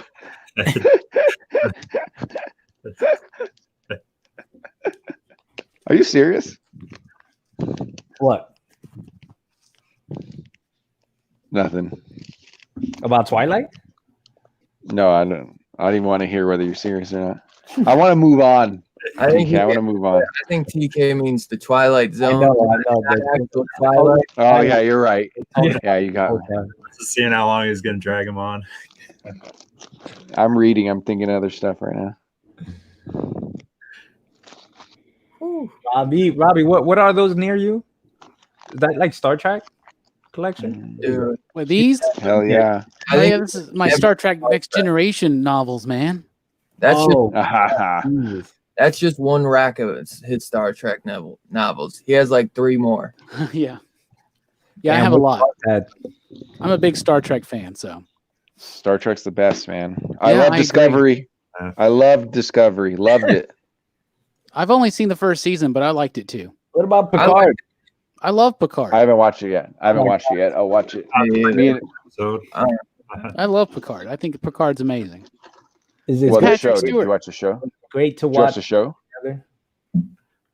Because I heard from Picard, I heard that the fans, the old school fans, it was something like the Star Wars thing. Like the old school fans would dislike it, but then the new fans would like it or something. The old school fans hate everything, man. So who cares? Yeah. In every fandom, old school fans hate everything. I grew up with Star Trek, and even when I saw Picard walk on screen, I was getting goosebumps. It's just I can't wait to watch that. I like it. I like it a lot, and I am an old school fan too. I've been watching and reading Star Trek my entire life, so I loved it. And people were trying to like debate me and argue with me about it, and I'm like, look, dude, if you didn't like it, you didn't like it. You don't have to like try to like come on, man. If you don't like it, you don't like it. Big deal. But I liked it a lot. Scarphead hates it. Yeah, it gets to a point. It's like you're supposed to understand the conversation that you're having, and you're like, all right, this guy's a fan of it, no matter what I'm gonna say. So let's not beat that dead horse. Yeah. Scarphead hated it, and he's a old school fan. He liked Discovery though, so I don't know. I have to watch Picard. We were supposed to start it today, but then I got on the stream, so my wife's probably gonna be mad at me. But what are you gonna do? Hey, what's up, Justin? Hello. Big fan of your work, buddy. Thank you. Yeah. X-Men guy. Justin doesn't like Omega Red, by the way, FYI. So if you lose respect for him, it's cool. No, I can understand why someone wouldn't like him. I like him, but that's just because X-Men #4 was one of my favorite comics when I was like 12. Me too.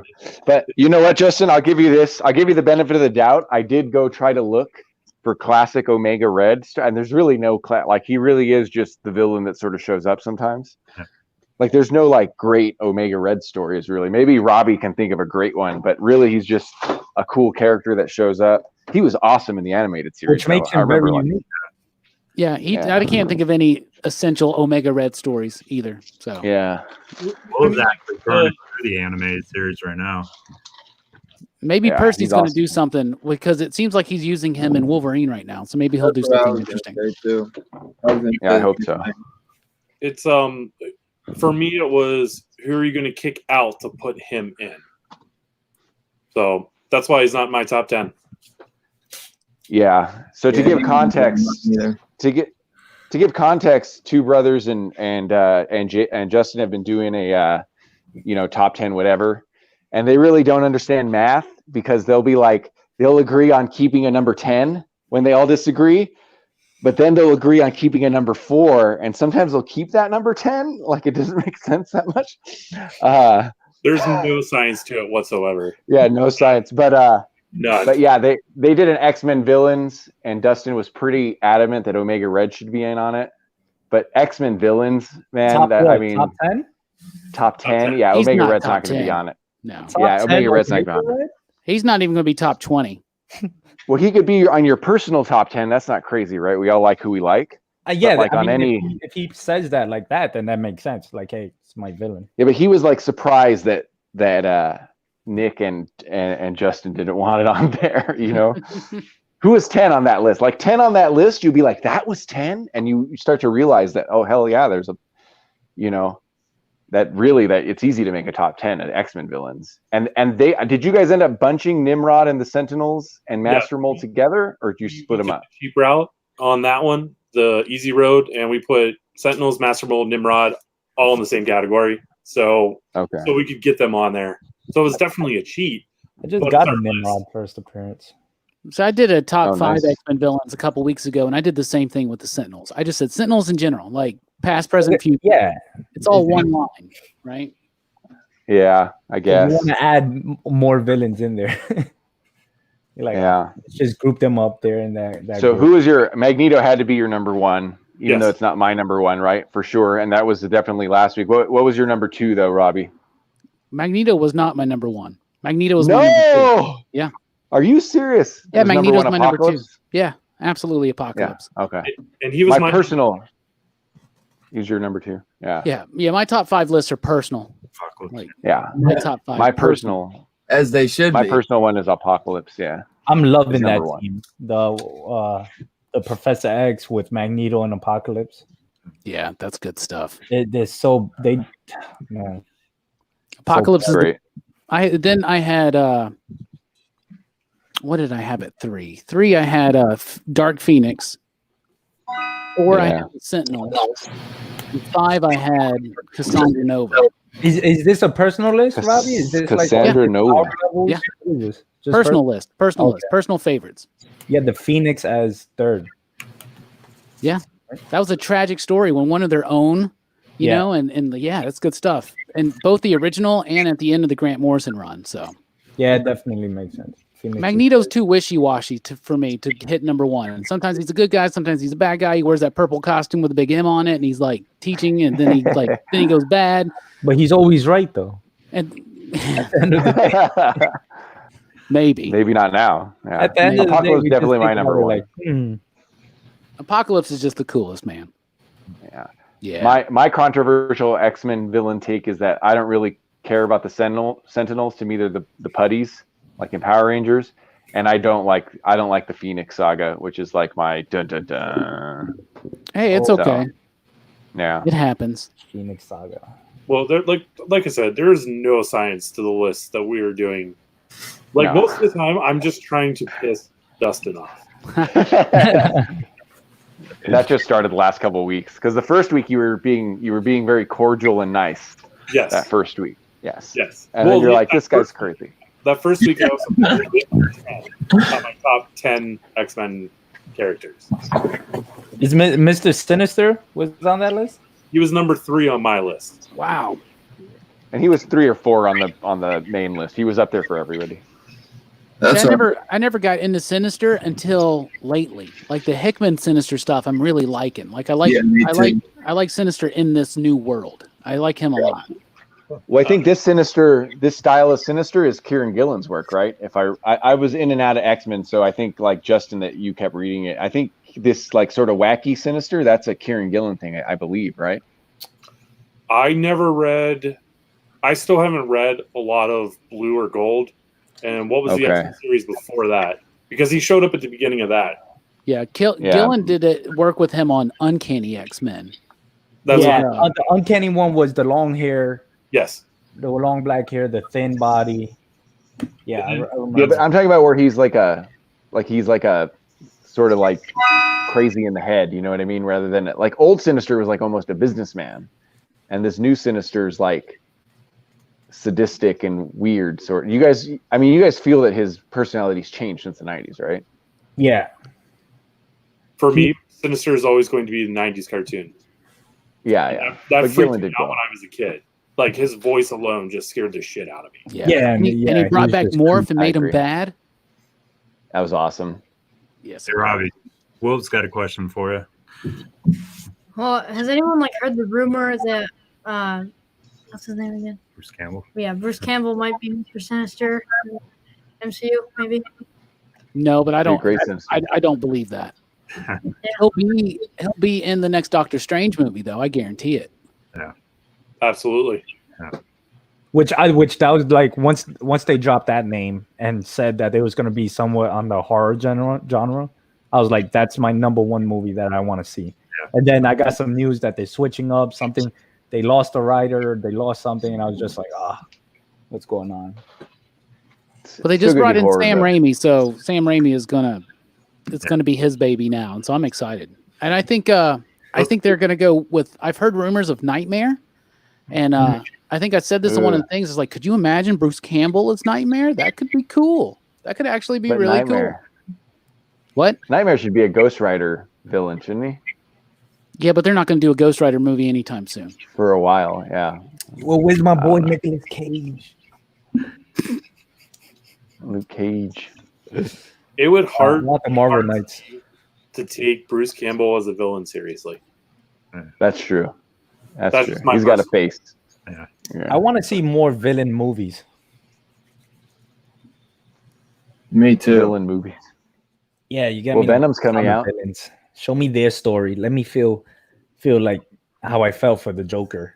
And then I was like, oh man, but this is not the Joker that I know. And then I was like, but everybody loves it. Yeah, that Joker doesn't really count. I mean, it's hard to do a villain story on like the big screen because it has to appeal to so many people.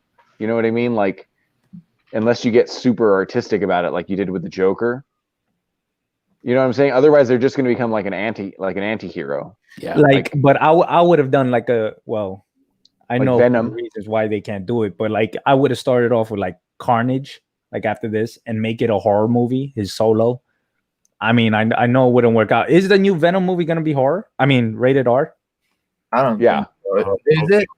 I hope so. They If it is, I would have done a Carnage horror movie. It would be perfect timing I was talking to my buddy earlier about this. Be perfect timing with it's like who can they do though after Carnage for since this is only the second, and I'm sure they're gonna at least do a trilogy out of this. Maybe they could do 4 Venom movies, but they gotta bring in Noel, dude. They gotta ride it out until they can. They gotta bring Noel in this shit, bro, for the trilogy. I mean, that's all you got. Yeah. You got the Life Foundation, you got Carnage, and then you got Null. That's pretty much all Venom has. Exactly. Unless you make more symbiotes. That's why I'm saying you could do the other symbiotes. For the second one, we got to be getting Null. And come on with anti-Venom. Bring Donnie Cates in to work on the movie script and shit, man. Come on. Go full rated R with this shit, bro. An anti-Venom story could work. I mean, one thing they won't do, but I didn't mind it, was the Flash Thompson Guardians of the Galaxy Space Knight stuff. That you could do like cool. Eddie gets cancer and he has to become anti-Venom to beat Noel, but I still want Noel in that shit. Yeah, but Noel right now is becoming one of the most powerful beings, right? Exactly. So it's gonna be hard to have Venom, because I feel like they're gonna build up Noel to the point that a bunch of characters need to fight him at once, not just Venom. Well, who's more powerful, Noel or his cousin, the Black Winter, which is basically the same thing? Oh well, look, this is what he said. He said by the time you get to the third movie, you could have like Morbius, you could have Spider-Man in the Venom world. They could already be crossed over officially, so you could have Spider-Man, Morbius, and fucking Venom going against Noel. And you might as well do the third one be Maximum Carnage then. If you got Morbius, bring in Iron Fist too. And I want Ghost Rider, if you're going that route. I want Ghost Rider too. I just hope they do the Carnage story. I just hope they do the Carnage story where he developed a video game and he was able to influence people through the video game. He was able to send his symbiote through. I hope they do that. I think that'd be really cool. Interesting. That would be. That was Carnage Unleashed, by the way. Yeah, you should. I like the Carnage USA stuff. Yeah, that was interesting. Yeah, Woody Harrelson's going to be interesting town. as Cletus. I'm glad that they took that dumb Raggedy Ann wig off of him, though. He looked kind of like Ronald McDonald. Yeah, he looked like fucking Carrot Top. Yeah, there's going to be carnage. Okay. Okay. I know that first movie, they absolutely loved the wigs in the first movie. God. Yeah. See, I'm one of those guys. None of us here at PCP like that Venom movie, and it surprises us that it was so successful, because we're like, really, turd in the wind. Like, success. The success was timing, though, because I don't hate the movie or like it. Like I'm even on it. With you, it was fun when Venom came in, but it was like Tom Hardy's voice was annoying. You're picking out problems with scenes and that kind of stuff. The first half hour to 45 minutes was just dragging along. You don't even get Venom for the first hour. It takes an hour to get Venom, and then when you finally get him, he loses the symbiote like 4 times. Yeah. Literally, like that hour, like that leftover 45 minutes, he loses the symbiote. I didn't like the fighting scene with the symbiote just like in the apartment, and it's just coming out randomly, but he's still himself. It was just so weird. It was weird. And they wasted the villain. Riot was not a good villain, and it just looked like that final battle. I'm so tired of this trend in comic book movies where the good guy faces off against the bad guy at the end, and it's just a dark reflection. So like in Ant-Man, it's Ant-Man versus an evil Ant-Man. And in Iron Man, it's Iron Man versus an evil Iron Man. In Black Panther, it's Black Panther versus an evil Black Panther. And in Venom, it was kind of the same thing. They keep very doing similar. This. They screwed up with Riot too. They did screw up with him. Yeah. And Marvel movies, I know that's a Sony movie, but Marvel movies in general, with the exception of Thanos, like when you think about it, there's very few like awesome villains. There's villains I like, but there's no like Joker performance, you know, with the exception of, you know, Thanos that was built up for 22 movies. Like there's a lot of disappointing villains in Marvel movies. The best one is Kingpin from the Daredevil show. You know, that's the best recurring villain. He's just D'Onofrio's amazing as that role. Yeah, he is. Yeah, I agree. They would be idiots. I mean, they not messed to bring up Mandarin. Oh yeah, they have to bring him back. Oh man, they would be idiots not to bring that in. Right. You know, I really like the Mandarin switch though. I thought that was so funny. And it was terrible. I loved it. It's the only reason I thought maybe the Mysterio thing in Spider-Man, I was like, maybe they did make him a hero like an idiot. You know what I mean? And I'm thinking, no way. I'm thinking, no way. But I was like, but they did it with the fucking Mandarin. You know, like they did it with the Mandarin. That was one of my favorites too. They had me going too. I was like, there's no Mandarin. No, with Mysterio. I thought he was, because of what they did with the Mandarin. I was like, Mysterio might be a fucking hero, man. But I was like, no way. I thought Mysterio. I thought that movie was amazing just because of Mysterio. It was crazy. Gem Mint. I didn't even like Mysterio. Gem Mint don't like. I didn't even like Spider-Man. And I like Spider-Man. I feel like this is the best you can do with Mysterio in a live film. I think he liked Mysterio. I agree with that. He doesn't like Tom Holland. Probably true. Spider-Man. I love Holland as Spider-Man. Me too. I didn't like the second one as much as Homecoming. I thought Homecoming may be my favorite MCU film. I love Homecoming. Homecoming? Yeah, Homecoming or Guardians 2. Either one of those are probably my Guardians favorite. 2? Yeah, Guardians 2. Guardians 2? Guardians 2. I like Guardians 2 better than Guardians 1. I like both of them. Guardians is great. But they're both like, I mean, both of those are my, like, I just love those movies. My uncle told me Winter Soldier is my favorite. Is his favorite. Yeah, Winter Soldier's my favorite. Winter Soldier's the great one. Great one. First Avengers is great too. My least favorite is actually Age of Ultron. I like Dark World better than Age of Ultron. Really? No, I like Age of Ultron, but I understand why some people don't like it. I did like Dark World. So much. Yeah, I don't know if I'd say I hated Age of Ultron, but I thought I was like the only person on the planet that liked Dark World. You guys just recently watched Age of Ultron? I like the Disney. I didn't understand what anybody said. They had the extended version of Age of Ultron and Disney Plus, and I like my opinion towards that movie changed because of it. So the extended version, give it like another chance. I don't know, maybe. I like the Ben Affleck Daredevil movie better than that one. Oh, that's a stretch. That's a stretch. Because in the extended one, it has Coolio in it. It does, and it gets better. Will, did you like Age of Ultron, Will? I thought it was okay. Like, not the greatest, but I'm on Will's side. I'm on Will's side. It was fine. Why are you going to make Ultron a jokey villain? Yeah.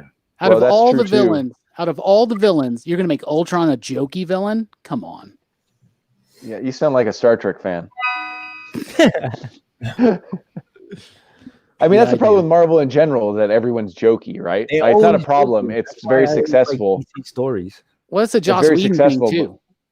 Yeah, but we're just 23 films into it, you know. I watched the movie Extraction, and it was such it's a simple, dumb action movie. But seeing Chris Hemsworth not like make silly jokes like he did in Men in Black and Thor and Avengers and whatnot, it was like, oh man, this is refreshing to have like a serious action movie you know, that knows what it is also, you know what I mean? That knows it's not like anything special, you know? Yeah, Will was watching that this morning. Yeah, do you like it, Will? I didn't care for it. I don't like those like kind of drugs movies. It's like I don't know. It just doesn't hit my taste. Drug movies? Yeah, it's like about two drug kings, right? Oh yeah. I guess it is about the true drug, but there's no drugs in it. The story is really simple. One drug dealer steals the other drug dealer's kid.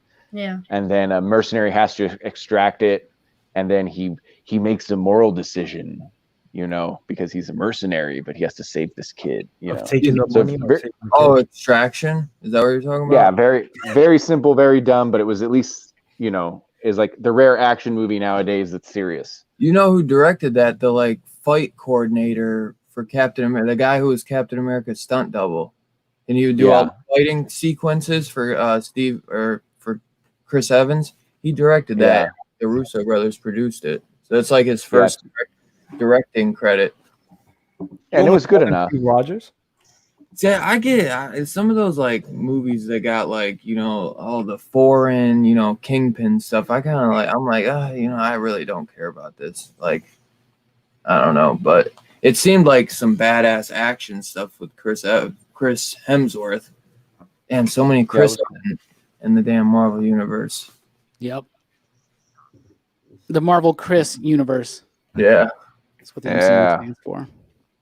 My favorite Chris is Chris Pratt. What about you? Chris Evans. Okay. I'm gonna go with Jesus Christ. Chris Benoit. Chris Benoit. Controversial. Yeah. Best father ever. Mom's would probably be Chris Hemsworth. Anybody else? I mean, is there only favorite three? Chris?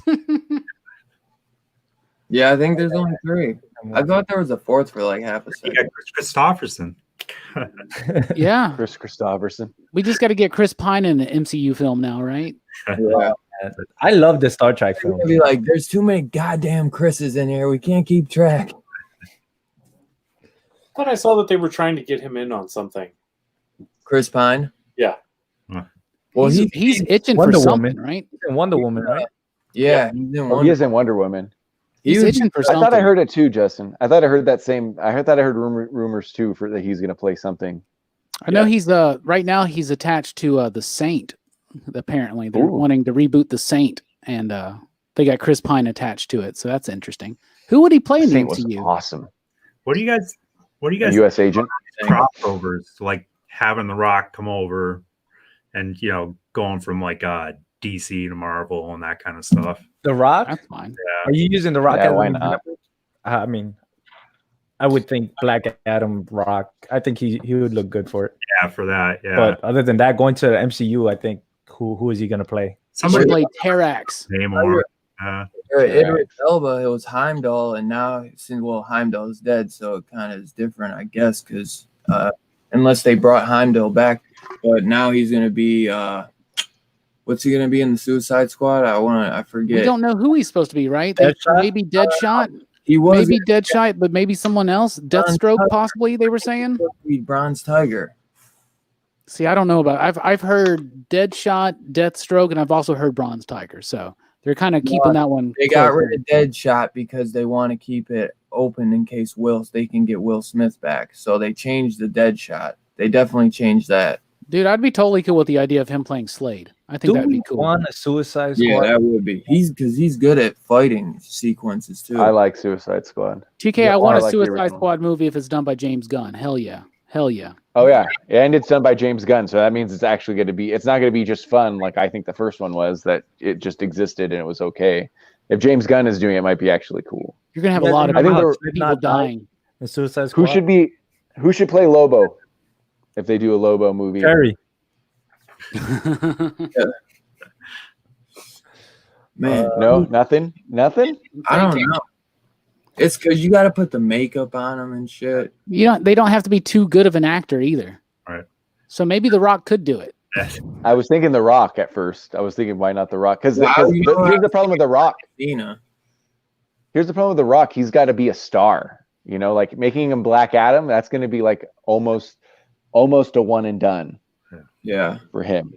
You know. Yeah. like that's the problem with being a villain in these movies is that okay, now you're not in the MCU anymore. Like most of them just show up the one time. Yeah. See, though, I think though if they do the Black Adam and then they like bring Black Adam into Shazam to fight who I can't think of his name, who plays Shazam, I'd be like, yo, there ain't no way Shazam's beating Black Adam. Yeah, Zachary Levi. Never underestimate the power of Chuck. I love Shazam. That's such a good movie. There's like I think 3. What was it? Aquaman, Shazam, and Wonder Woman. Those are like my top 3 DC movies. Well, now the Joker's up there, but I wouldn't call it that. It's not DC EU or whatever they call it. So that's what I was gonna say. Really. But I love Watchmen, the movie. Yeah, I do too. So do I. I liked it. I wish they wouldn't have changed the ending, but me too. I still like it. There's a theme here. I like every movie. Almost. Yeah, I'm picking that up. It's just, I don't know how he like slipped in. I like Suicide Squad. He like whispered. Yeah. It. I like Suicide Squad. I hated Suicide Squad. Jesus. Here's a movie I loved that everyone hates, and I defend it to my death. Is Jupiter Ascending. I love that movie too. Oh wait, that's the Mark Miller book. What's the stupid Jupiter book? What's the stupid Jupiter movie that everyone hates? No, it's Jupiter Ascending. Jupiter Circle. Jupiter's Legacy is the Jupiter Miller Circle and is the Miller book. Yeah, I love Jupiter Ascending. I could watch that. Channing Tatum? Wasn't that a Wachowski film?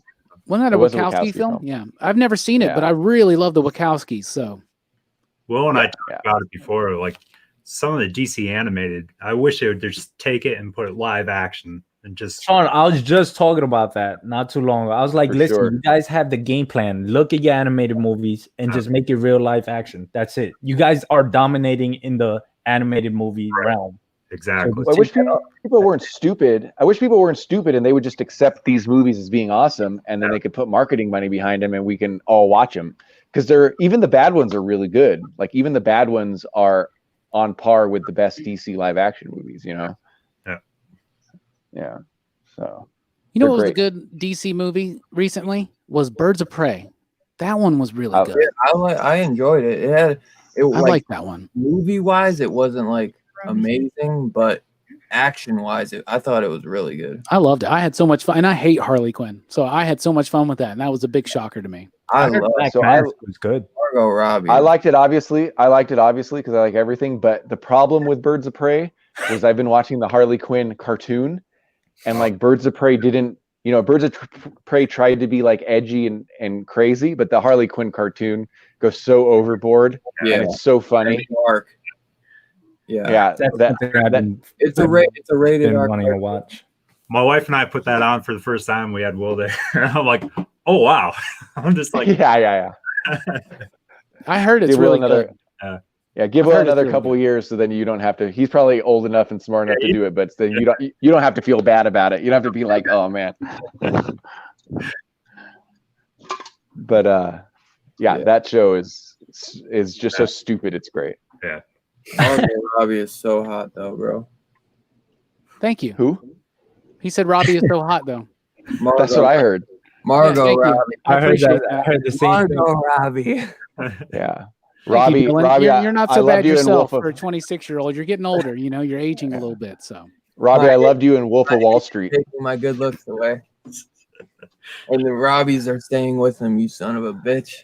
The hell is happening to me? How are you talking about? Who knows what we're talking about now? You're talking about Action Labs. I forgot I wanted to show you though, Chris. Oh, sweetheart, that's a book. I'm waiting for the next boy one. Kevin sent it to me. It's signed by Dylan. Is that number one? Is that number one? Yeah. I think that's the only one in print, right? Yeah. Yeah. They have up to 4 out now, so it's been really good. Everything's digital now. Another Action Labs one too. Just for a few more days. Yeah, but then it's only DC books. And now we're hearing. Now we're starting to hear May 20th as more of a solidified date for Diamond, but it's not completely set. But May 20th seems to be what they're aiming for right now. I'm excited to get these books back. there's a lot that we've been missing, so I'm excited. But I So have do been. we have news? It's been so long. I got to reread. Yeah, right. And I have been being able to read more Action Labs. Like I know Chaos, you were just talking about the Twin Worlds, right? Oh, how fun is that? Yeah. That book was awesome, but then I feel bad because I'm deleting emails today, and I get to an email, and I get a ton of emails from people asking me to review their books, right?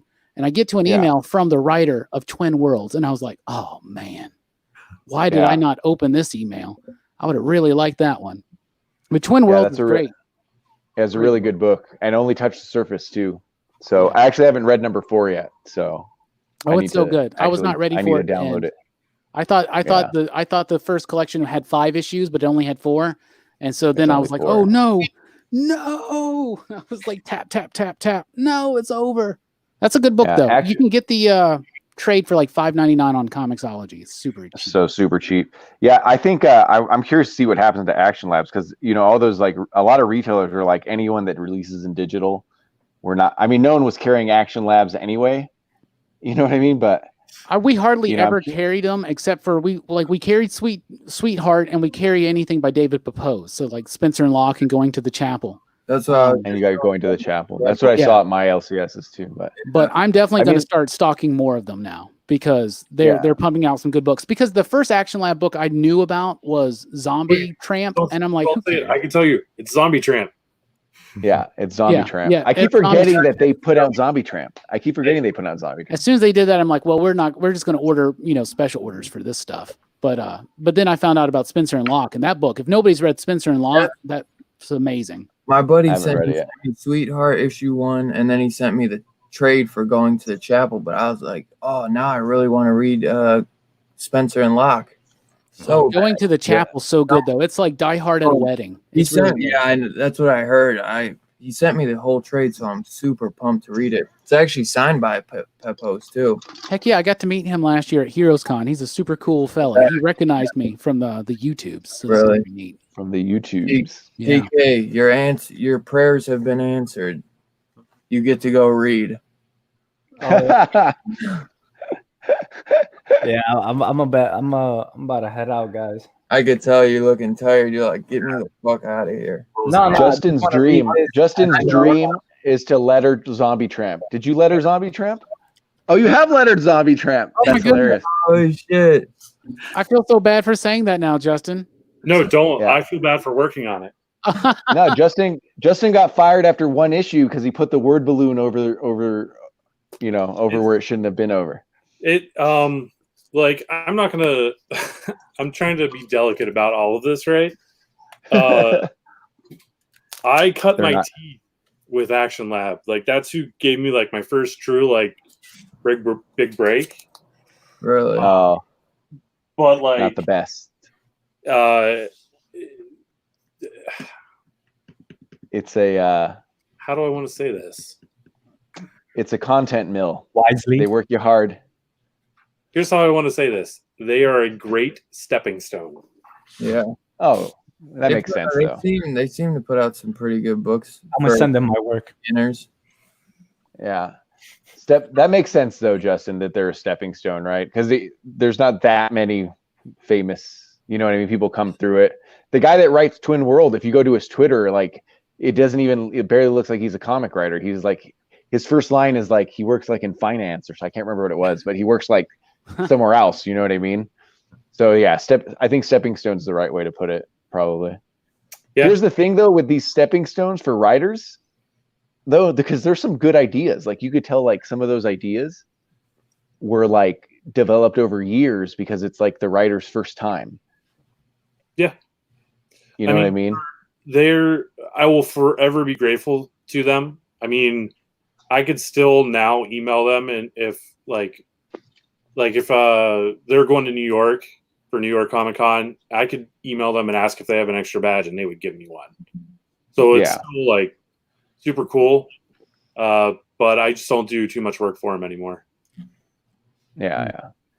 All right, fellas. But I think it's like my 3rd time of me trying to get out, but have a good night. I had a great time. No, Dylan, happy birthday! I wish you the best. I hope you got everything you ever wanted. And thank you, my brother. Yeah, everybody in the panel, thank you for having me. You guys were great. I love talking comics and movies and everything else Zombie that tramps. we talk about. But have a good night, all right? And horror books. Oh, I can't wait. Yo, we got, that's what we got to talk more about is the horror genre. Yeah, because I see that we all about it. Yeah. I plan on it. So let's get into that. But have a good night, fellas. Okay. Good day, wherever you guys are at. Hell yeah. All right. I didn't even make the cover. Well, You didn't make the cover? Justin, my dog. hey guys, Will's going to be checking out too. What's up, You out Dylan? here, Will? Hey, man, you're finally old enough to drink legally, bro. Don't worry, I've already been putting down the brewskis for you. They're already need a done.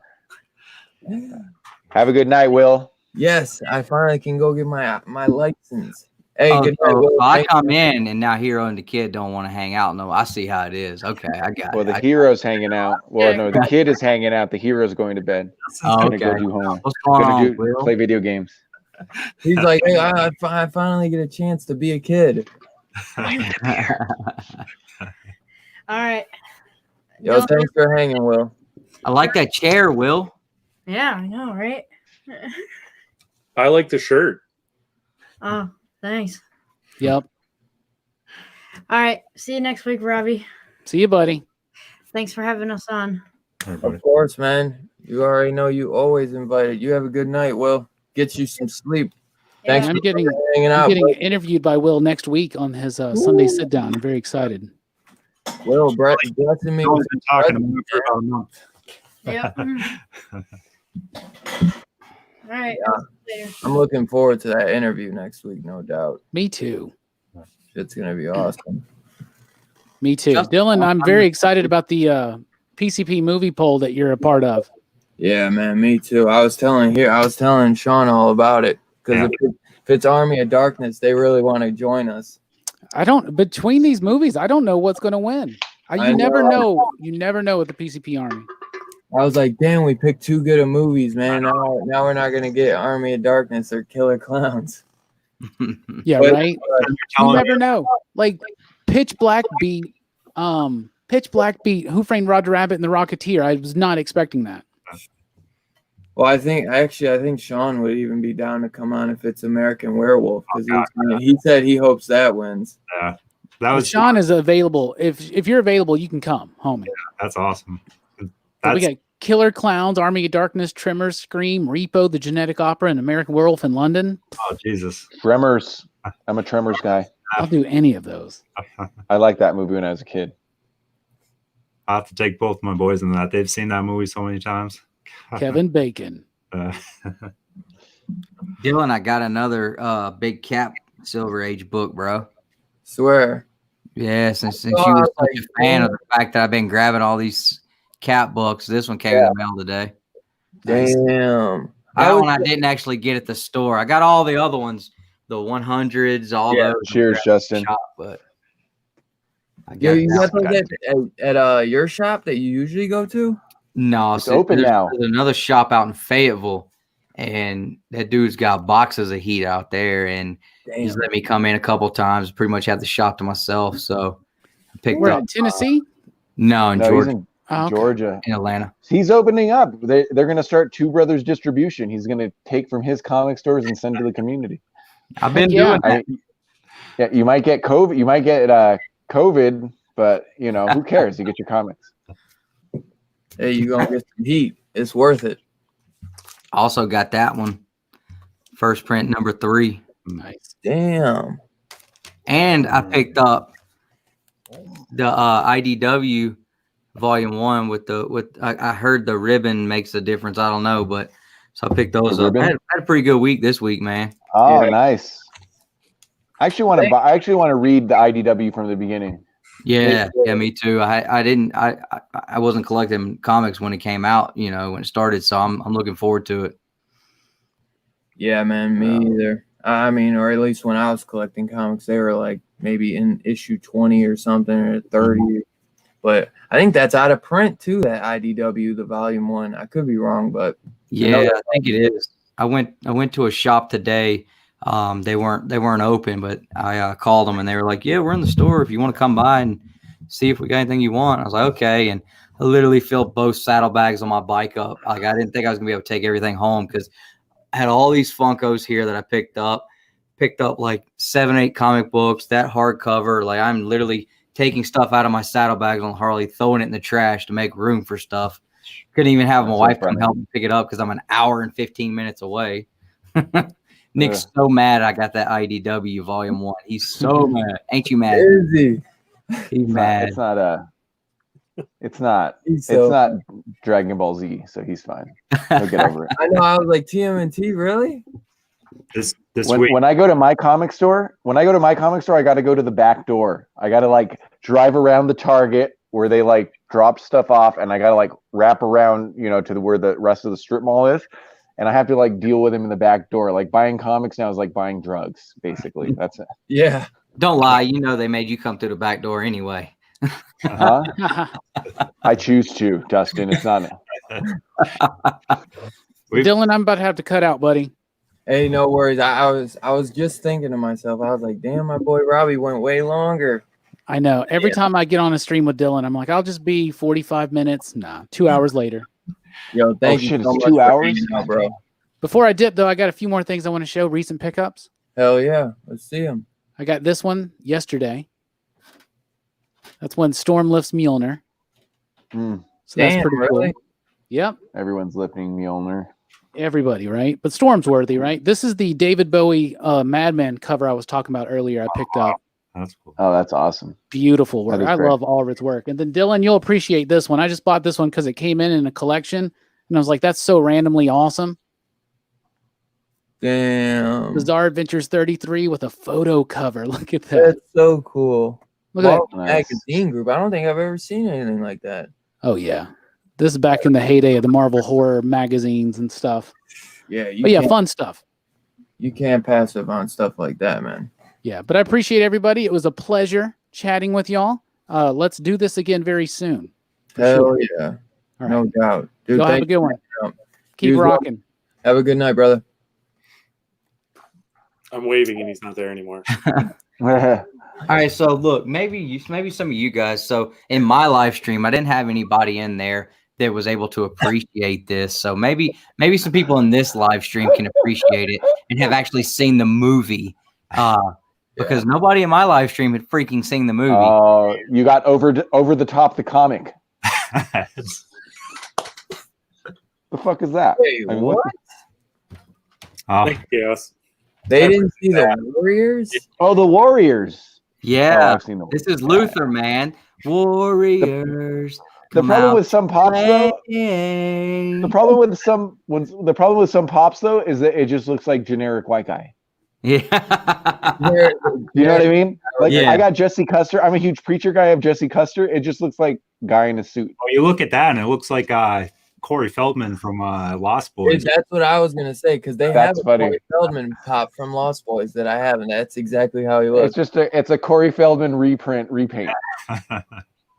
Oh, that's cool. Except you If bought the wrong anybody, one. dude, I want the freaking Rick Vaughn chase with the glasses. Yeah, I saw that. And then I picked If up I got the, Why are we? If I got a big league, This is. Saga. If I got a major league pop, though, it would be the voodoo guy whose name I can't remember. Oh yeah. I can't remember his name. He That's had my the name on bat- my fantasy baseball team for years. Bat for bat, keep bat warm. Yeah, Dude, I Shit. watched that movie so many times, it's not funny. yeah. So many times, it's not even funny. If it's on, I stop everything and watch Major League. I need to rewatch that again. Tired. Not one person cares. Hey, Dylan is a Funko collector, and he is the birthday boy, so I wanted to show off some stuff Dylan would care about. You know what people might care about, though, Nick? You know what people might care about? IDW Brothers. TNT Volume 1 with the ribbon, bro. People care about that. I just Justin just had to deal. Justin just had to deal with 2 hours of this. I came all the way back out here from the bed and just to try to save everybody from listening to another hour-long story about a damn Funko Pop. There we go. Yeah, I got one too. Mine's it's better condition, and it is for sale. Yeah. How did you guys both get one? My It's for shop. sale. I'll give you $15 for it. You pay shipping. What are you talking about? My Craven the Hunter Funko Pop that I got from Walgreens last week? And not one person gives a shit about that either. Wait, why did you put that back in the box? Because I don't have anywhere to display it right now. I'm just stacking them all up on a shelf over there right now. The only ones I have out are my Turtles and my Michael Jordan, because I am the Michael Jordan of Silver Age come-ups lately. You got the Last Dance. Wait a month. 10-inch Michael Jordan. Yeah. Damn. Dustin's Last blowing Dance. that MAGA money. I got him set up here with my first appearance of Michael Jordan comic book. Oh shit. Damn. Oh, I have that. Dylan's Is that really a first? We had to jump on with Dylan's live stream. Sorry, babe. I know I told you I was coming to bed. I'm not. Me, Justin, Nick, we're all hanging out with Dylan now. And yeah, Justin's still awake too. His wife and his kid are in bed. So I just refilled my beer too. So he just refilled his beer. I've had 4 tonight. Justin showing Zombie Tramp books. Yeah, I mean, you guys see that? I did. I was backstage. And I was the one that was like, well, they're not giving you any more passes now. Pulp Fiction. Yo, that's a Pulp Fiction. I didn't say anything bad about him. If somebody called my ass a stepping stone, I would Seriously, I have thought never you were reached out to you again. Well, that's fine. No, I'm okay that with was Are you reasonable. waiting on me? That's a reason. Are we just a stepping stone for you to get on Dylan's channel, Justin? Yeah. Well, now that the truth is out there, I guess things are going to be a little awkward. Yeah. See how it is. Two Brothers Comics is basically the action lab of the comic community. Hey, that's fair. You know what it is. Dustin's Zombie Tramp. This is so difficult to do. I don't see how you do this, Chaos. I know. I don't know, dude. I curl. You know, like then you can hold your phone if you can hold weights. I feel like I can't get a good angle. So I'll just do this. Or you get the nose cam. Or the Perry cam, just come from the nose. Yep. Well, there you go.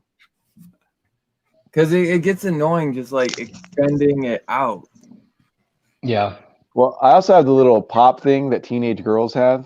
It turns out they're way smarter than us. So, like, I See, I might have a hold in my gimbal phone in there. instead. All right, I'm back. Nobody She was cares. waiting on me to come to bed. That's what she said. Hey. Mhm. Yo, that was like gold right there. She was like, "What are you doing?" I was like, "We're hanging out at Dylan's birthday party. What do you?"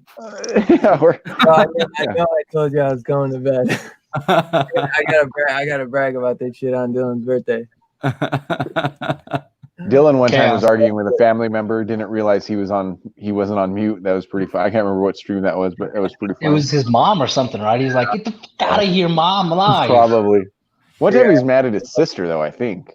And then everybody kept calling his mom a MILF. That was Dude, I'm telling you, Dylan, Chaos That's- got you so many extra views on that video when he was talking about it in Jig's Kingdoms, when he was talking about a video where your mom, like, I know me and Nick were like looking at it. I was like digging through all your videos. I'm like, what are you talking about? Like, Dylan's mom was on a video and he was like yelling at his mom. So, like, I know a bunch of people were like going on there and like, Chaos just ramped up Dylan's view time like crazy, ready to go. That wasn't me because I wasn't there for that one. There was a time where maybe they it was- were like Yeah, Was it someone else Jabler's found thing? that. Maybe Jay, I don't know. There was a time where off screen, this is like January, so it was like Dylan was just new getting on and stuff. Oh, okay.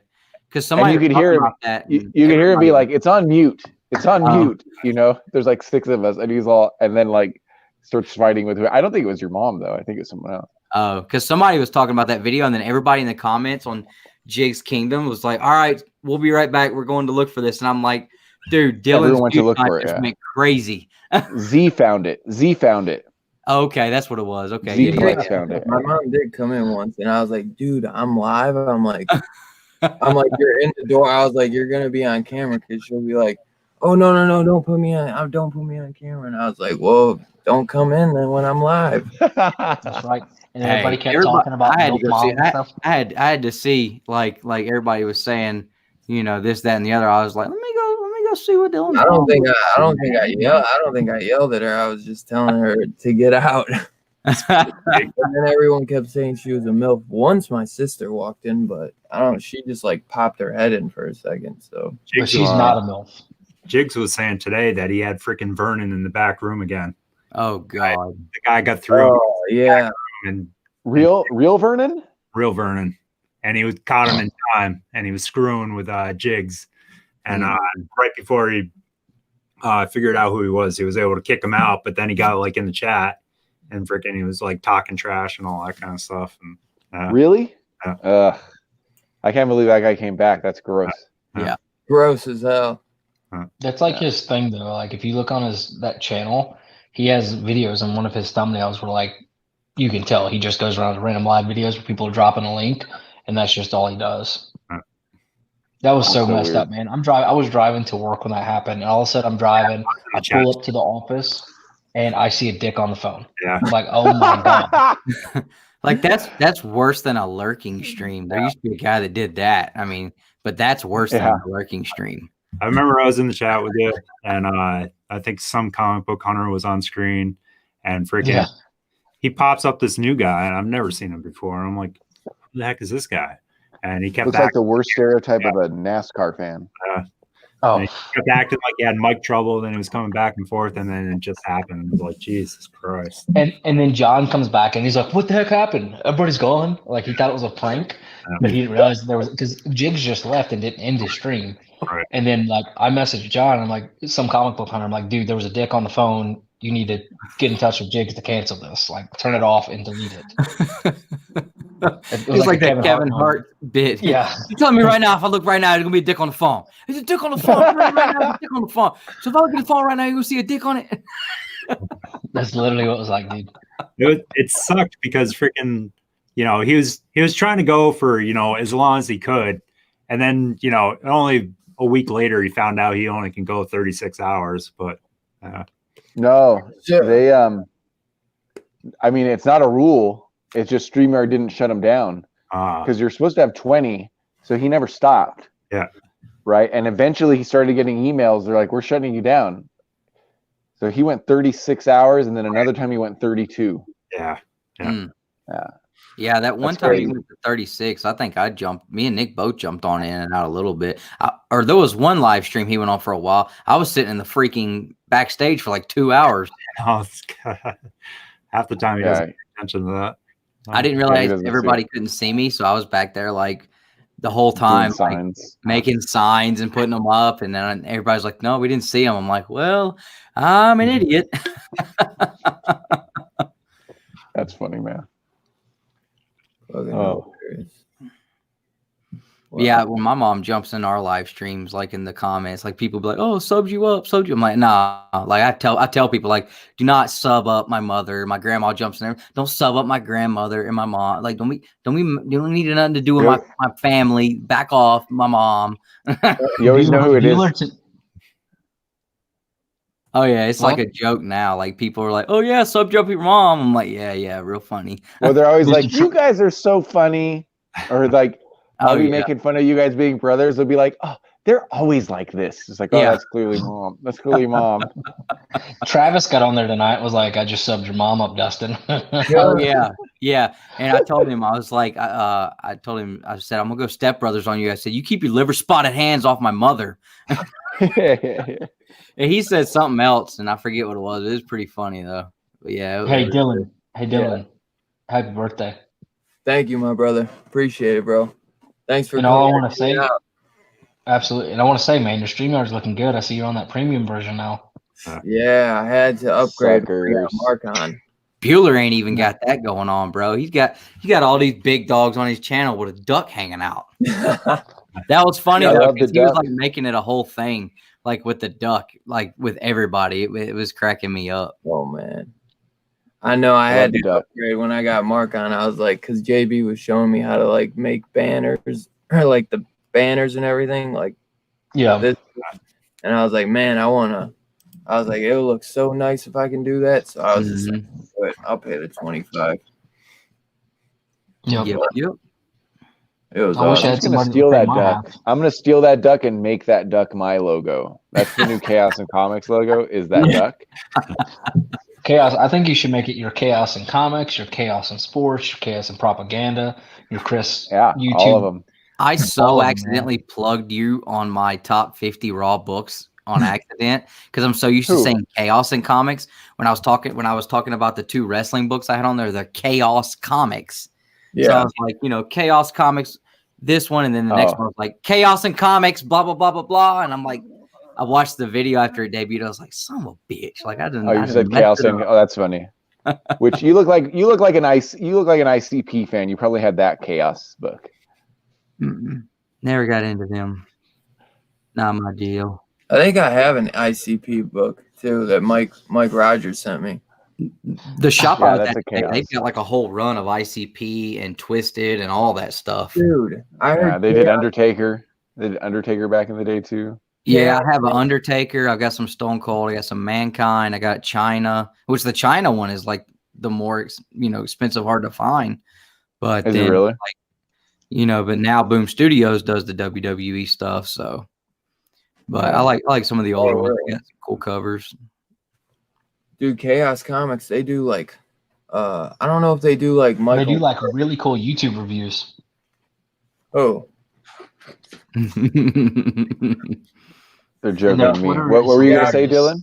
I was gonna say Chaos Comics. Like you got me about to say Chaos in Comics now too. They did a dope ass Halloween comic book that I'm trying to get my hands on. I think they did way back when. Friday the 13th too. The Michael Myers Halloween though. Oh, okay, yeah. I remember you telling me about that. Yeah. I mean, Chaos was just so like that series and Evil Ernie and all that was just so like metal and just like there's nothing was really good about it, but it was just so awesome, like just so crazy. And now like they're just really focused. I mean, basically it's a less cartoony Zombie Tramp now for the Lady Death stuff, and Dynamite hasn't really found the same magic, the same like sort of weird horror magic that they had in the 90s. Dynamite does it now. So, I mean, it was a moment in time, I think, for that stuff, and Polito was smart because he just was like, well, it's 2001. I'm just going to destroy the whole universe, So. Right. I didn't know they were the ones who did the Evil Ernie stuff though. Did they do the Lady Death then too? Yeah, Lady Death. So he still owns Lady Death, but he sold everything else. So Dynamite has rights to everything except for Lady Death. But yeah, Lady Death was in hell, and it was all like silly metalhead stuff, but it was awesome if you were 16 in 1998 or 7 or however old I am. I bet you Justin secretly collects all that stuff. Justin has taste. I didn't realize how old. He's got Zombie Tramp. That was some hard work he did. You guys Justin read the Hill House stuff, right? That cover he was showing was like a Pulp Fiction homage cover. Am I right about that, Justin? Yeah, it does look like that. That's dope. I think it's a homage. What were you saying, Justin? No, I was saying you guys are reading the Hill House stuff, right? Yeah. No. So I read the Basketball Heads. I just picked up the Plunge 1 and 2 though. You guys read that? Is it as good or? I think I Is read it about a plumber? Not as good as some people really like it, but I haven't liked it as much as like Basketball Head. Yeah, Basketball Heads was definitely good, and it wasn't my favorite, but Will really liked it. Okay. But Basketball Heads, both of us really liked. Yeah. I finally picked up all those and read all those. Now I'm like, all right, now I got all these, and we don't get another one until who knows when. Yeah. I'm like, great. Now what am I going to read? I don't know. Not that I Lock don't and Key. 800 books Lock over and here. Key. Yeah, Lock and Key. The 10 other books that he's written. Yeah. You know what you should read, Dustin? X-Men number 4. And you know what's great is I have this awesome ribbon bookmark here to keep track of where I'm at, because it's it's the hardcover volume 1 with all the volume 1s in there. I bet Nick wishes he could do that, but he can't. I promise that's the last time I'll do that tonight. I thought you were going to pull out Zombie Tramp. I will keep doing Zombie Tramp. I make no promises when it comes to that. What did your wife think whenever you showed her Zombie Tramp and like, hey, babe, look, this is what I'm doing for my first thing? Well, so how did it work? So the first Action Lab stuff I did was the miraculous stuff, the ladybug stuff. I don't know if you're.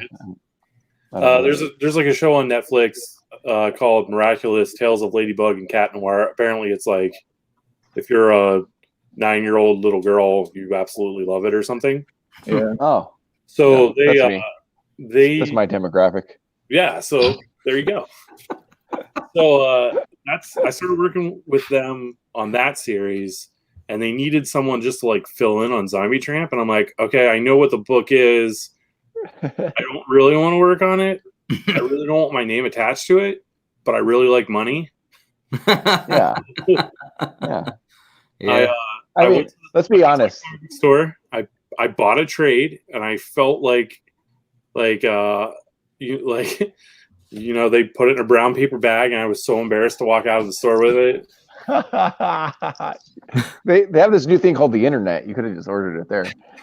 Yeah, I got totally embarrassed today at the shop I was at. Nobody bought a nude pop. Do what? About a nude pop. No, that was the cool part, man. But there was only like 3 other people in there, so I'm going down looking at their big wall that's got all the new comic books, and I see there's like this book. It's got a pink slip in it. It says like X-rated or whatever, and I'm like, what the heck is this? Oh. And I'm like, okay. So I walk over and I'm like trying to find a way to open it and pull it out. Like, I want to see what this cover is. It's got to be covered up with this pink piece of paper. And it's on front and back and it's sealed in a poly bag. The guy yells from across the store, hey, you can't open that unless you buy it, dude. No titty covers for free in this store. like, yo, dude, chill out, man. I was just trying to like see what was going on here. You have to out me in front of the whole store. Yeah. Hey, Two Brothers has to come on to Dylan's channel to tell these stories. They can't do it on there. Nick won't let me tell them on mine. No, that did not come out in our live stream. That part was left out. on Two Brothers channel, the deepest it gets is like, I had 3 cups of coffee. I was fired. No, dude, last week it was like tonight. Come on now. Justin, one time me and Dylan were on at the same time with Two Brothers, and we were like, fuck it. We're just gonna Oh yeah, right on, man. Got me apologizing and shit for cussing and shit. Because you butthead. Cracked me up. But their grandmother was on. They're like, please don't let those 2 on again. They are bad influences on you. She'd cuss any of y'all under the table. Oh yeah, she probably would. She apparently she was at the house last week with a something spraying bleach on the side of the house because there's some termites, and she was out there like raising hell at the termites, like, yeah, mother, I got y'all asses, y'all are all dead. That's like raising hell at these termites. I'm like, oh my god. She's now growing her own food in the basement where she lives. So that's awesome. She's. We don't know about basements out here. There's no basements here. Oh, that's where I'm at right now. How's your wife doing, Hero? She's doing good. Still working like crazy, but yeah, it's slowing down a little bit there. So good. They're almost fully out of it. So, but yeah, that's good to hear, man. So much better than 3 or 4 weeks ago. It was just insane. We're the first. Bet, man. Yeah, she was the first one. Her nursing home was the first one to get hit, and then now they're still dealing with it pretty good. But they were going to make her building into a COVID-19 building, and everybody revolted against the owner. So I don't doubt it. There's like a nursing home like 10 minutes away from my house, and it's got like 2 elderly people that are sick with COVID, and then like 10 of the workers have COVID. Yeah, that's the way it was. She had over a dozen patients get it. She's a speech therapist, and she works with dementia and all that kind of stuff. And they were going to take all the seniors and move them to a different home, which would have thrown all the dementia patients, for a loop, and probably would have, getting so stressed out and all that. And right. So she still had to work, but she still had to work with people with the coronavirus. Like she had to work around them still. Yeah, like they've got them all, like sealed off and all that kind of stuff, and everybody's got the gowns and all that kind of stuff. But every day they're, doing all kinds of, cleaning and So was she tested? Was she tested every day? Every day, going in and going out, she gets tested. So. Yeah, they do that at the CDC now. Like every day I go in, I have to stand in front of this big machine, and it like shows your body temperature, heat all over your body. You have to answer a bunch of questions, and like she'll literally ask me every day, "Have you been out of the country since yesterday?" I'm like, yeah. I drove home last night, made it back in time for work today. They have to do that for legal reasons. I know, but it's just like my company does it. I have to walk in, go through the guard check, and then I have to turn my neck, let them take my temperature, have to read a statement, and it's for liability reasons. It's the same thing, every single day for a month now. She has a routine, dresses the other side of the house, stays away from the kids when she first gets home, puts the clothes right in the laundry, goes right into the shower. Yep. So how quick do you get the results? What's that? When you take the test, how quick do you get the results? Like, does she get them immediately? I would think so, yeah. Yeah, because if she's getting it when she leaves, there's no point if she comes home. Yeah. Well, guys, I'm gonna head off. Did you guys hear about our Amazing Spider-Man or Spider-Man top 10 villains list? No. Yeah, Green Goblin was number one. All goblins suck. Oh yeah. Sabretooth was on my list. Just saying. Who was? All right. Before Dustin embarrasses us talking about Sabretooth and Omega Red with his phalanges and whatnot.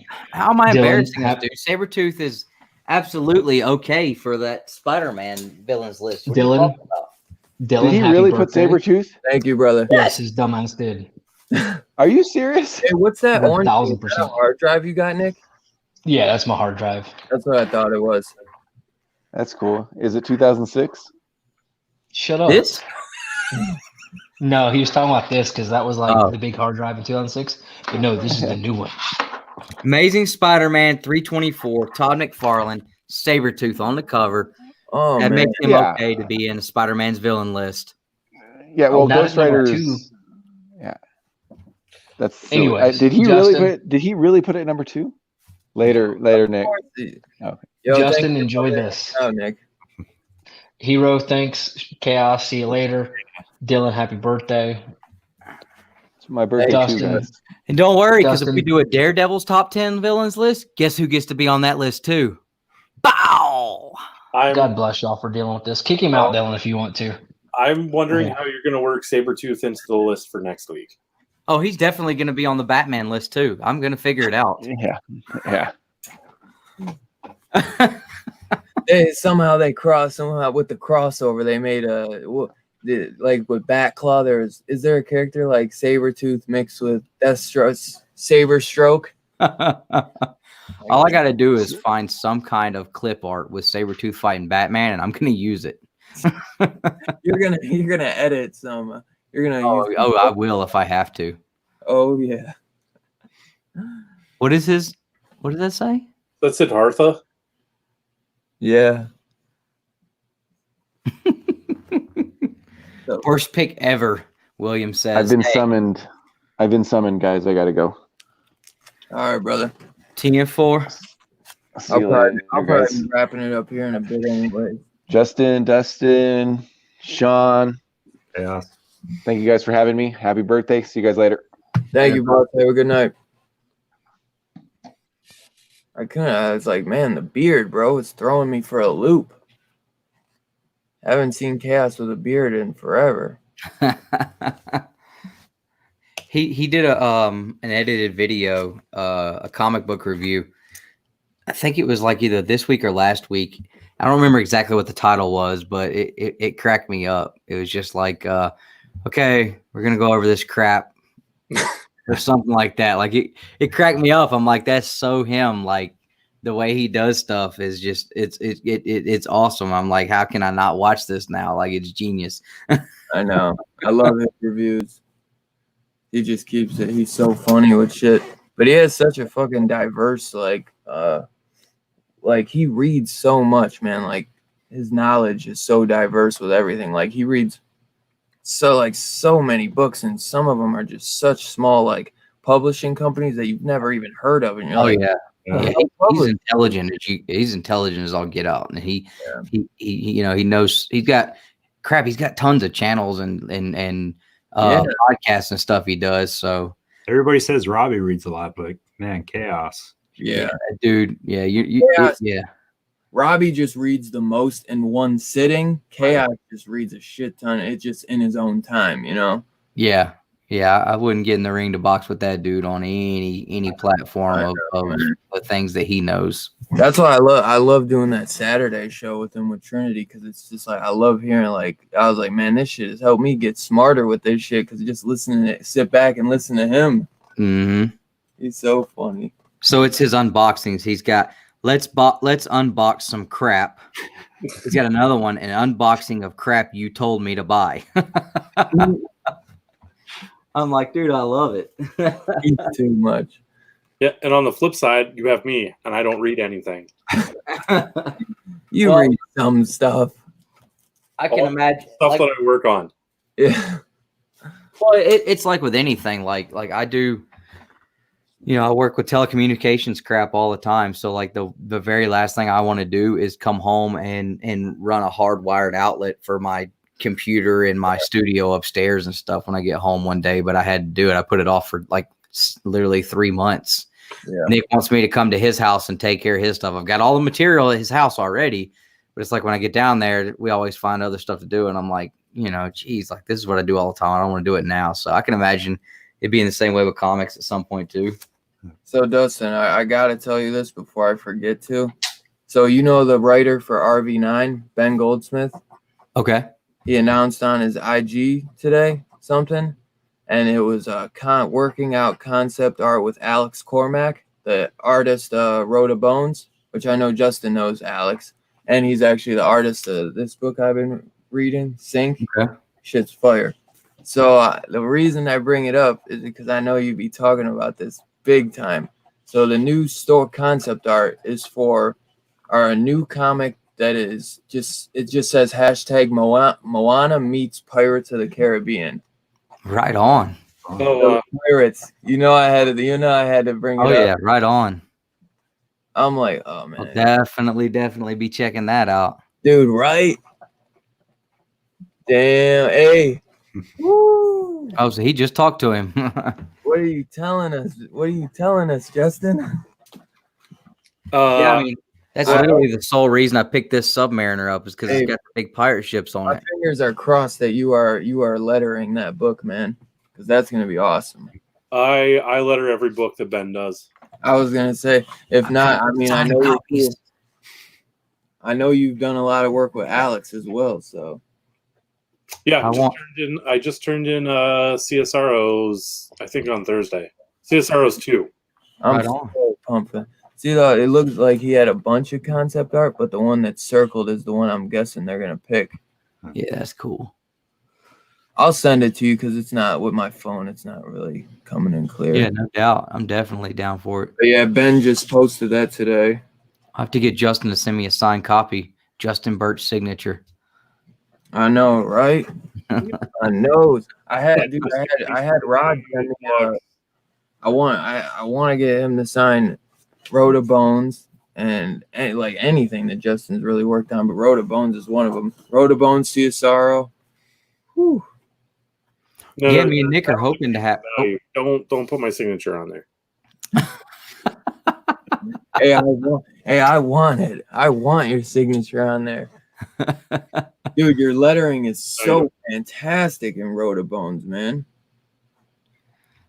Me and Nick are hoping to have some signed copies of shows in to pass out before too long. So we're waiting on those to come back. Really? From Anthony. So that'll be cool. We'll have a few trades to kind of do giveaways with and stuff. So what do you send? You send them to Anthony and then he signs them and then you send them back? Yeah. So because sometimes the creator will just sign a couple copies that they got and just send them to you for giveaways. I didn't know. You want one, Justin? Oh, you want a signed copy?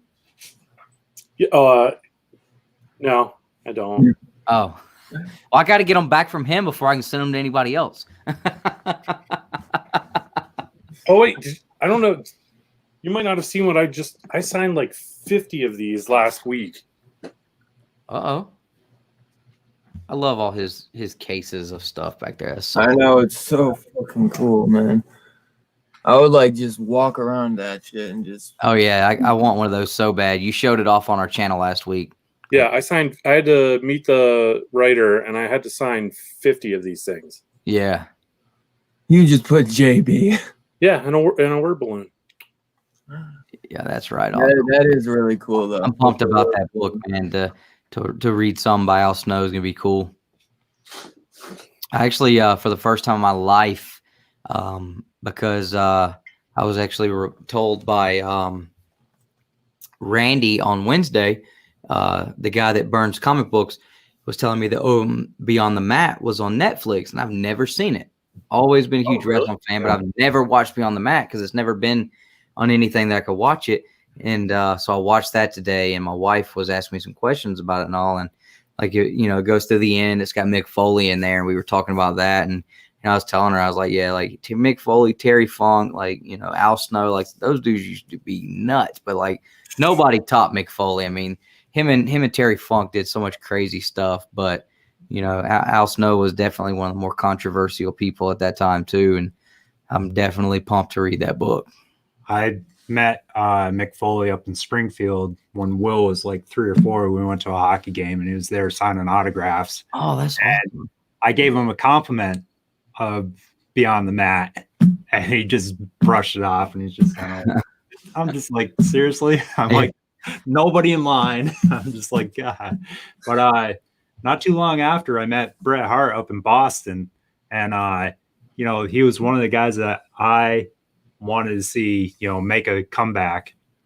And when I saw him, I realized, there was no way. No way.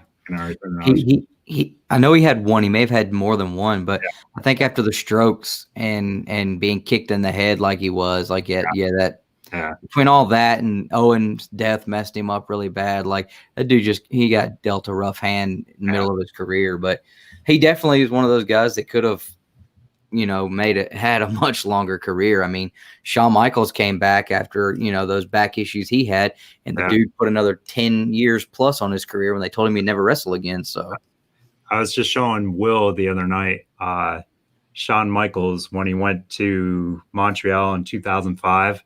I know that promo. Montreal was going insane because he was out there, but freaking Shawn Michaels is like, if Bret Hart had any guts and he came down to this ring and looked at me eye to eye, I'd say, Bret, I screwed you once. And then Bret Hart's music kicks on, and freaking the whole place was losing their goddamn mind. And then he, starts laughing and doing that thing. But then, you see him years later finally return to WWE, and Shawn Michaels comes out, and it's just the crowd wasn't really popping, and it was just kind of like, whatever. Mm-hmm. Yeah, I remember when he came back too, and it was weird. He didn't get the love he deserved. Right. Yeah, Shawn Michaels he's always been my absolute on the very tip top of the pedestal of the best of the best. I mean, that dude is my favorite, bar none.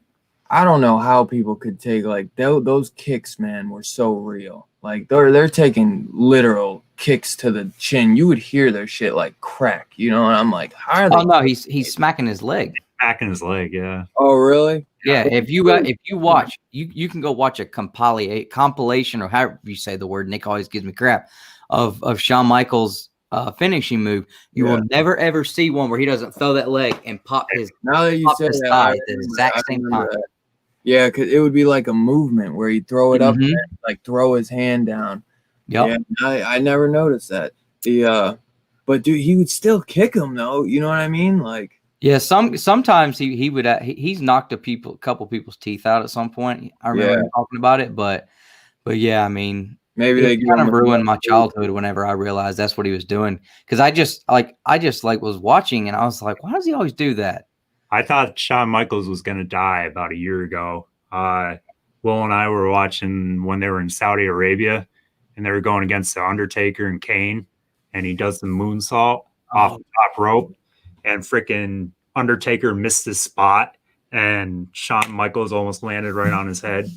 I thought that was going to be it for him. He probably owed him one from their last match at WrestleMania when Shawn Michaels and the referee were supposed to catch Taker, and they both moved out of the way, and Taker landed on his head, busted his nugget. Do you know whose moonsault is terrifying to watch? Lita's. If you watch any of Lita's moonsault, they're so fast. It's terrifying. Yeah, because it's like she jumps off, but then doesn't complete the full like rotation until her head is like that close off the ground. It's terrifying. I wince every time she does it. Nothing beats Brock Lesnar's shooting star press. Jesus Christ. You see how pale his face was after that? Oh my God. And see, he had done it all the time in OVW, but the difference was, I think, was in OVW, he didn't do the whole thing where he tried to like grab his, like touch his knees or his feet. Oh, he tried going like 3/4 of the ring with that thing. Yeah. Anybody else who would have done that would have died. Yeah. Brock Lesnar was the only one who could have survived that. His neck is so goddamn big. I remember he like broke his fucking neck one time, or at least maybe they said he did, you know. And it was that stunt right there. He was fighting. He was wrestling Kurt Angle at WrestleMania, and he was trying to. They had told him when he got pulled up and said, you know, you got to stop doing. Yes, Nick. Whatever. It's off. You got to stop doing this shooting star press. You're a big guy. That's not something, you know, nobody wants to see you doing that. You know, you can bring it out for like a big spot in a big time match, but we don't need you doing that all the time. So they like okayed him to do it because Kurt Angle, well, no, they didn't know he was going to do it. Kurt Angle told him to do it. And everybody was pissed at Kurt Angle afterwards because he told him to do it and he was the vet and he okayed it. And so like Kurt Angle actually, you know, he got some heat for that, but. Dude, Kurt Angle got messed up a few times himself. I remember hating him, man. That's a tough sumbitch right there too. I mean, he won a gold medal with a broken neck. I mean, that's what. Yep. Broken freaking neck. He never would shut the fuck up about that, man. But he got bigger as the years came on. You know, like he got bigger. It was crazy, man.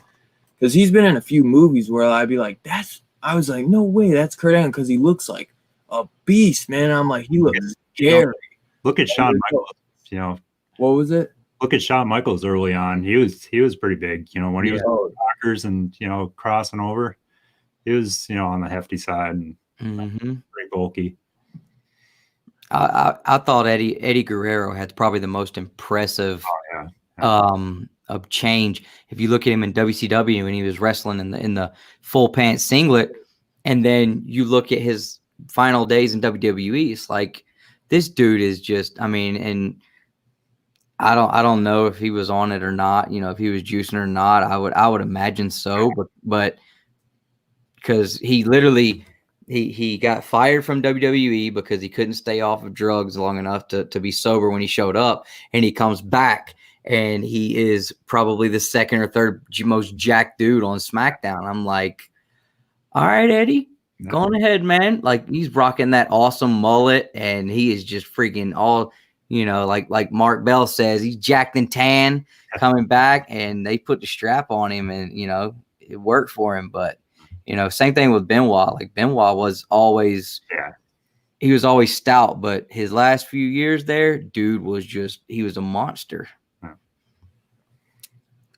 Yeah, I could talk wrestling for like 3 days straight without stop. Like if Jigs did a neighborhood wrestling talk for 36 hours, I would not sleep. I would sit there and talk it as much as we wanted to. If we brought on like First Edition and Stay Puff, God, we'd be there all day. Speaking of wrestling, I don't know if I told any of you guys this. I'm lettering the official Roddy Piper book. Oh, wow. Oh, right on. Oh, that's awesome. What is that? Like, I haven't heard of a Roddy Piper book. Dude, he's one of my favorites, man. Yeah, the writer, Dom, I can't pronounce his last name, so I'm not going to. He's He's been working with an artist. They've got the official blessing from the Piper family. Like, it's Wow, that's good to go. awesome. Right on, man. That's awesome. Dude, I was thought just it was crazy how he gave his leather jacket, the one he wore to the ring all the time, to Ronda Rousey before he passed. I think she's worn it out in public. Yeah, she did. She wore it her first couple times in the ring, and then I think she had her own jacket made. But yeah, why the hell would he give that to her? She was rowdy Ronda Rousey, even in UFC. I mean, you know, I'm sure he had 100 of them. So yeah, true. Dude, I love, like, I don't know, I could be wrong, but I know he did 2 movies for a fact. Hell Comes to Frogtown, and They Live. They Live. Thank you, bro. I was gonna say Still Alive, but I don't. Was there another one, Sean, that he ever did? I would imagine. I think he's done quite a few movies, but I was gonna say I thought it was more, but those are the 2 he starred in at least. Yeah. I love those 2 movies, man, so much. Like, you ever seen that, Dustin? Hell Comes to Frogtown? Oh my God, you gotta watch it, bro. You'll love it. It's like Roddy's like the last guy on Earth, and it's kind of like an apocalyptic world, or he's like the last guy on Earth that can like produce semen to like make like, because the world population is so down. oh my gosh. There's like some chemical warfare type bomb that went off, and it like screwed up men's like, you know, reproductive system, so they can't like make babies and they can't keep growing the population. So the government makes tests, and Roddy's like one of the only guys that can make babies. So they like oh my God, bro, like that's all I'm gonna say. But if check that out with like mutant frogs in it. It's like Planet of the Apes, but with frogs. But with the twist I just gave you, it is the best thing ever.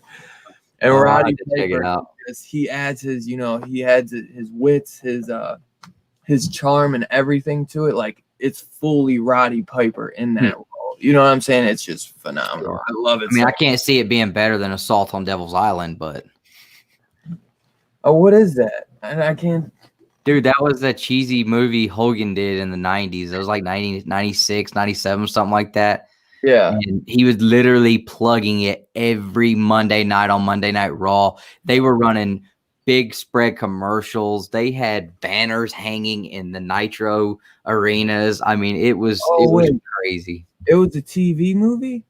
I think it was for TNT. Yeah. Like he went no mustache, shaved the mustache and everything. Like he didn't even Dude, I saw that back in the day. I never even knew that was Hulk Hogan until just now because he shaved the mustache. Yeah, dude, he had shaved everything. It was all gone. He was like on TV looking like a old codger. And I'm like, dude, you got to get the beard mustache back. That's the only thing saving you, bro. Yeah, I love They Live. John Carpenter's They Live. I came here to chew bubblegum and kick ass, and I'm all out of bubblegum. He is the best. And John Carpenter said in an interview, he's like, Roddy had like a book full of just lines, like slogan lines that he would just say like when coming out in the ring just to kind of, pump the crowd up. And they were trying to figure out this line for when he walks into the bank to act like he's robbing them. You've never seen that one either, Dustin? Mm-hmm. They Live. It's basically like he puts on these sunglasses, and they realize that like humanity or like the population on Earth has been like infested with aliens. Like they've basically, oh man, I can't think of the damn word. They've infiltrated Earth, and they don't even know it. Like the humans don't even know it. And it's got a lot of government stuff in the background. You know what I'm saying? Okay. You got like conspiracy type stuff, but it's amazing, man. The other actor in that movie was that I always get his name wrong. It's either David Keith or Keith David. Yeah, I think it's Keith David from The Thing, right? Yeah. So good, man. I'll tell you who I think is a horrible actor, and the fact that he's actually breaking into Hollywood is crazy to me. But John Cena, absolutely trash ass actor if I've ever seen one. Triple H is horrible too, and he's probably my second favorite wrestler of all time. And I've seen a couple of the movies he's done, but I mean, he is just horrible of an actor. He's great as acting and portraying the wrestler that he does. But Cena is just god awful. Yeah, he's not the best, but I always loved John Cena as a wrestler. But yeah, it's weird seeing them transition to. I kind of fell off wrestling when he really jumped in. I mean, I probably stopped watching in like 02, 03, something like that. My son Ben's used to be a mental John Cena fan. Sure, that's oh yeah, I mean, wristbands, everything. Yeah, kids growing up and watching that dude like that, it's like me growing up watching Stone Cold, I was the same way, but at least Stone Cold was a legit dude. I mean, now I've watched the John Cena documentary movies that they did and stuff, and like I appreciate the guy as a human being and a person. Like he's definitely done some really, really cool stuff. I mean, he seems like he's a really good dude, but I never really cared for his character, I don't guess, too much, but I haven't seen a whole lot of it either. But the movies that I watched, like I know he was in Daddy's Home and Daddy's Home 2, and I was just like, that's weird. I'm like, man, I don't see it, and I'm like he was better before he got really rich, because now as a rich guy, he's kind of weird and like really, I don't know, like well, I guess, I mean, if you come from the gutter, he's like super careful with his money. And like I remember watching like he did that like freaking sitcom thing with him and his wife, and then his wife's sister, and then who is it, Daniel, whatever his name is, the other guy that does this shit. Daniel Bryan, and I hate he that would be like, so for like they like came to live with them at John Cena's place, and he's like, man, I don't want them here, like they're like John Cena set all these rules. He's like, do this. He's like, yeah, they can't come in with their shoes on. They can't. Sounds like going to Nick's house. He was like so strict, and I was like, dude, he's like, I worked hard for this money, and this is my house, and he was just real. I was like, man, you kind of seem like a stuck-up asshole. And his wife would always say that he's just really strict about stuff. And it's like, hey, I mean, he worked his ass off for this money, so I mean, I can understand it, but it was just weird to see him like that. The one that they say is all-around awesome guy is Dave Bautista. And I listen to like Chris D'Elia's podcast and stuff like that, and he's just raves about him, how nice the guy is, and going to his gym and all that kind of stuff. They say he's hilarious too. See, I've always, and real quick, talking about being strict, like literally, I pull up to Nick's house. We have to park on the curve on the street because his driveway is really small. Like Nick's like literally coming out with a measuring tape and like making sure I'm like 6 3/4 inches away from the curb on each door and each wheel. Like it's horrible trying to go. It's so Nick's like, I guess, like John Cena in that aspect, but that's probably it. But I've always heard that Mick Foley was like a really approachable, regular dude. But Big Show I've always heard like he's probably one of the most like normal and hilarious and nice people you'll ever meet in your life. He's actually got a new series on Netflix right now. Me and my wife watched the first one. We haven't watched past that, but that's just the dumbest show name ever. Is the show any good? Like we watched the first episode and that was it, but I mean, I have no idea. Yeah, I don't know. I mean, the first episode seemed okay. I mean, probably ask Jay Sadlin, probably. No. Yeah, he's definitely got the record for most heel and face turns in history. I mean, like week to week, he's back and forth. That always cracked me up. But it killed me, like the fact that you have a 7-foot guy. He's supposed to be this giant and this dominant force. And I think he's had more time on screen crying than any other person in the history of wrestling. I'm like, what are y'all doing to this man? Like, he's supposed to be a monster. That's not that he could do it. It's like, holy Christ. And they're just having him lose all the time. I'm just like, oh my God, I know. It's so crazy. Like, I'd be like, there's no way. Like, this dude would kill you. Yeah. Yeah. I mean, I know like now, like towards the end of his career, you know, he was doing everything he could to put over younger talent and stuff and all that. But like, it just always killed me with the crying. Like, and I was just like, honestly, at some point I'm impressed because I'm like, this dude's really believable with his crying. Yeah. He's got real tears coming out. Like, that's He's all. been in a couple movies here and there, you know, nothing Yeah. crazy. But remember, he was in Jingle All the Way. Oh, yeah. Like the big ass Santa Claus. Mm-hmm. Young as hell, man. Fucking knocked. The best wrestler appearance in a movie ever is Kevin Nash. Punisher. Super Shredder, man. In Turtles #2, Revenge of the Ooze or Return of the Ooze, he was Super Shredder at the end, dude. He got so jacked for that small part of that movie. I heard him talking about it before. His workout regiments and his dieting was insane for like literally less than a 5-minute clip. Wow. But NECA's putting that figure out this year. I can't wait. I already did that Russian guy for the Punisher quite a while ago. Yeah, with the blonde hair. Yeah. Shoot, I didn't know that. Yeah, I heard what was it? There was a movie coming out. So the Mortal Kombat movie that's supposed to be coming out next year is not an animated, it's actually a live action one. Yeah. And there's a guy that wrestled in the 2000s, early 2000s. I can't remember his name, but he's actually going to play Shao Kahn. He was like a big jacked up dude that didn't really have a very important run. I can't remember his name, Lance Cade or something like that. I don't know. He was some big monstrous guy, but apparently he's supposed to be playing Shao Kahn, so we'll see. Shoot. I know that new animated one was really good. I think I watched it like 6 times this week. Really? Yeah. I watched it once for fun, and then the other 5 were for work, so. That's too funny. Yeah, I got to check that out. My first introduction to anime. Really? You never watched anime before? Pokemon, if that counts. Yeah, I guess it kind of do. Justin's laughing at me like, you're so trash. Pokemon does not count. Feeble child. Hey, I think it's Japanese culture, so.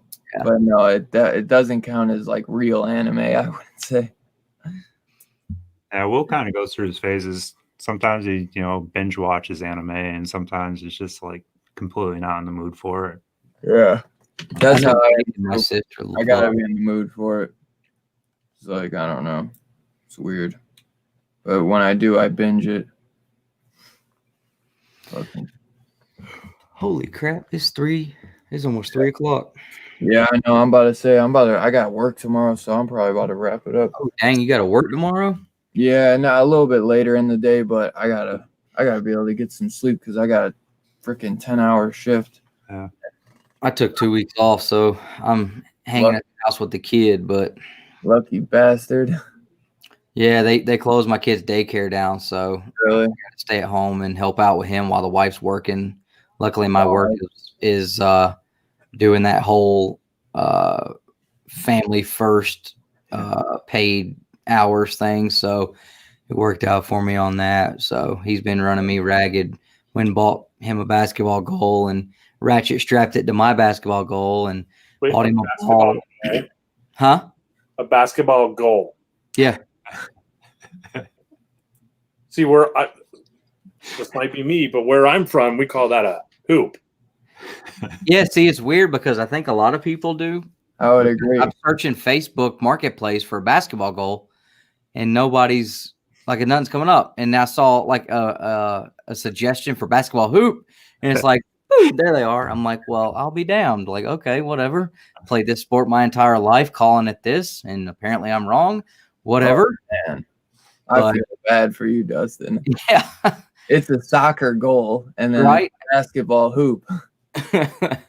So I got my kid a little one and ratchet strapped it to mine. So went and got a new ball for him, and I went and bought me a ball because I don't even know where my other one was. Did you get him the right ball, bro? Nah, he picked out like some little cheap like plastic one. I mean, it's an actual basketball, but it's like a small kid's one. But he's kind of forced me to pick a ball up after about, I don't know, a decade or more. Yeah. So I've been enjoying that, being able to get outside and shoot hoops a little bit. I haven't done that in a long time. So he is loving it. So it's probably nice out your way too. It's still up and down weather out here. I was on the bike today for like 3 hours in a tank top, just cruising back roads and stuff. It was nice. Yeah, it was nice, Spirit. I had to wear a jacket still. You guys got snow, didn't you? Yeah. Last week we got about 2 inches. I saw that picture. I was like, I told my wife, I was like, and it was gone. It was gone like the next day. And yeah, we got like an inch. Then today it was like around 70.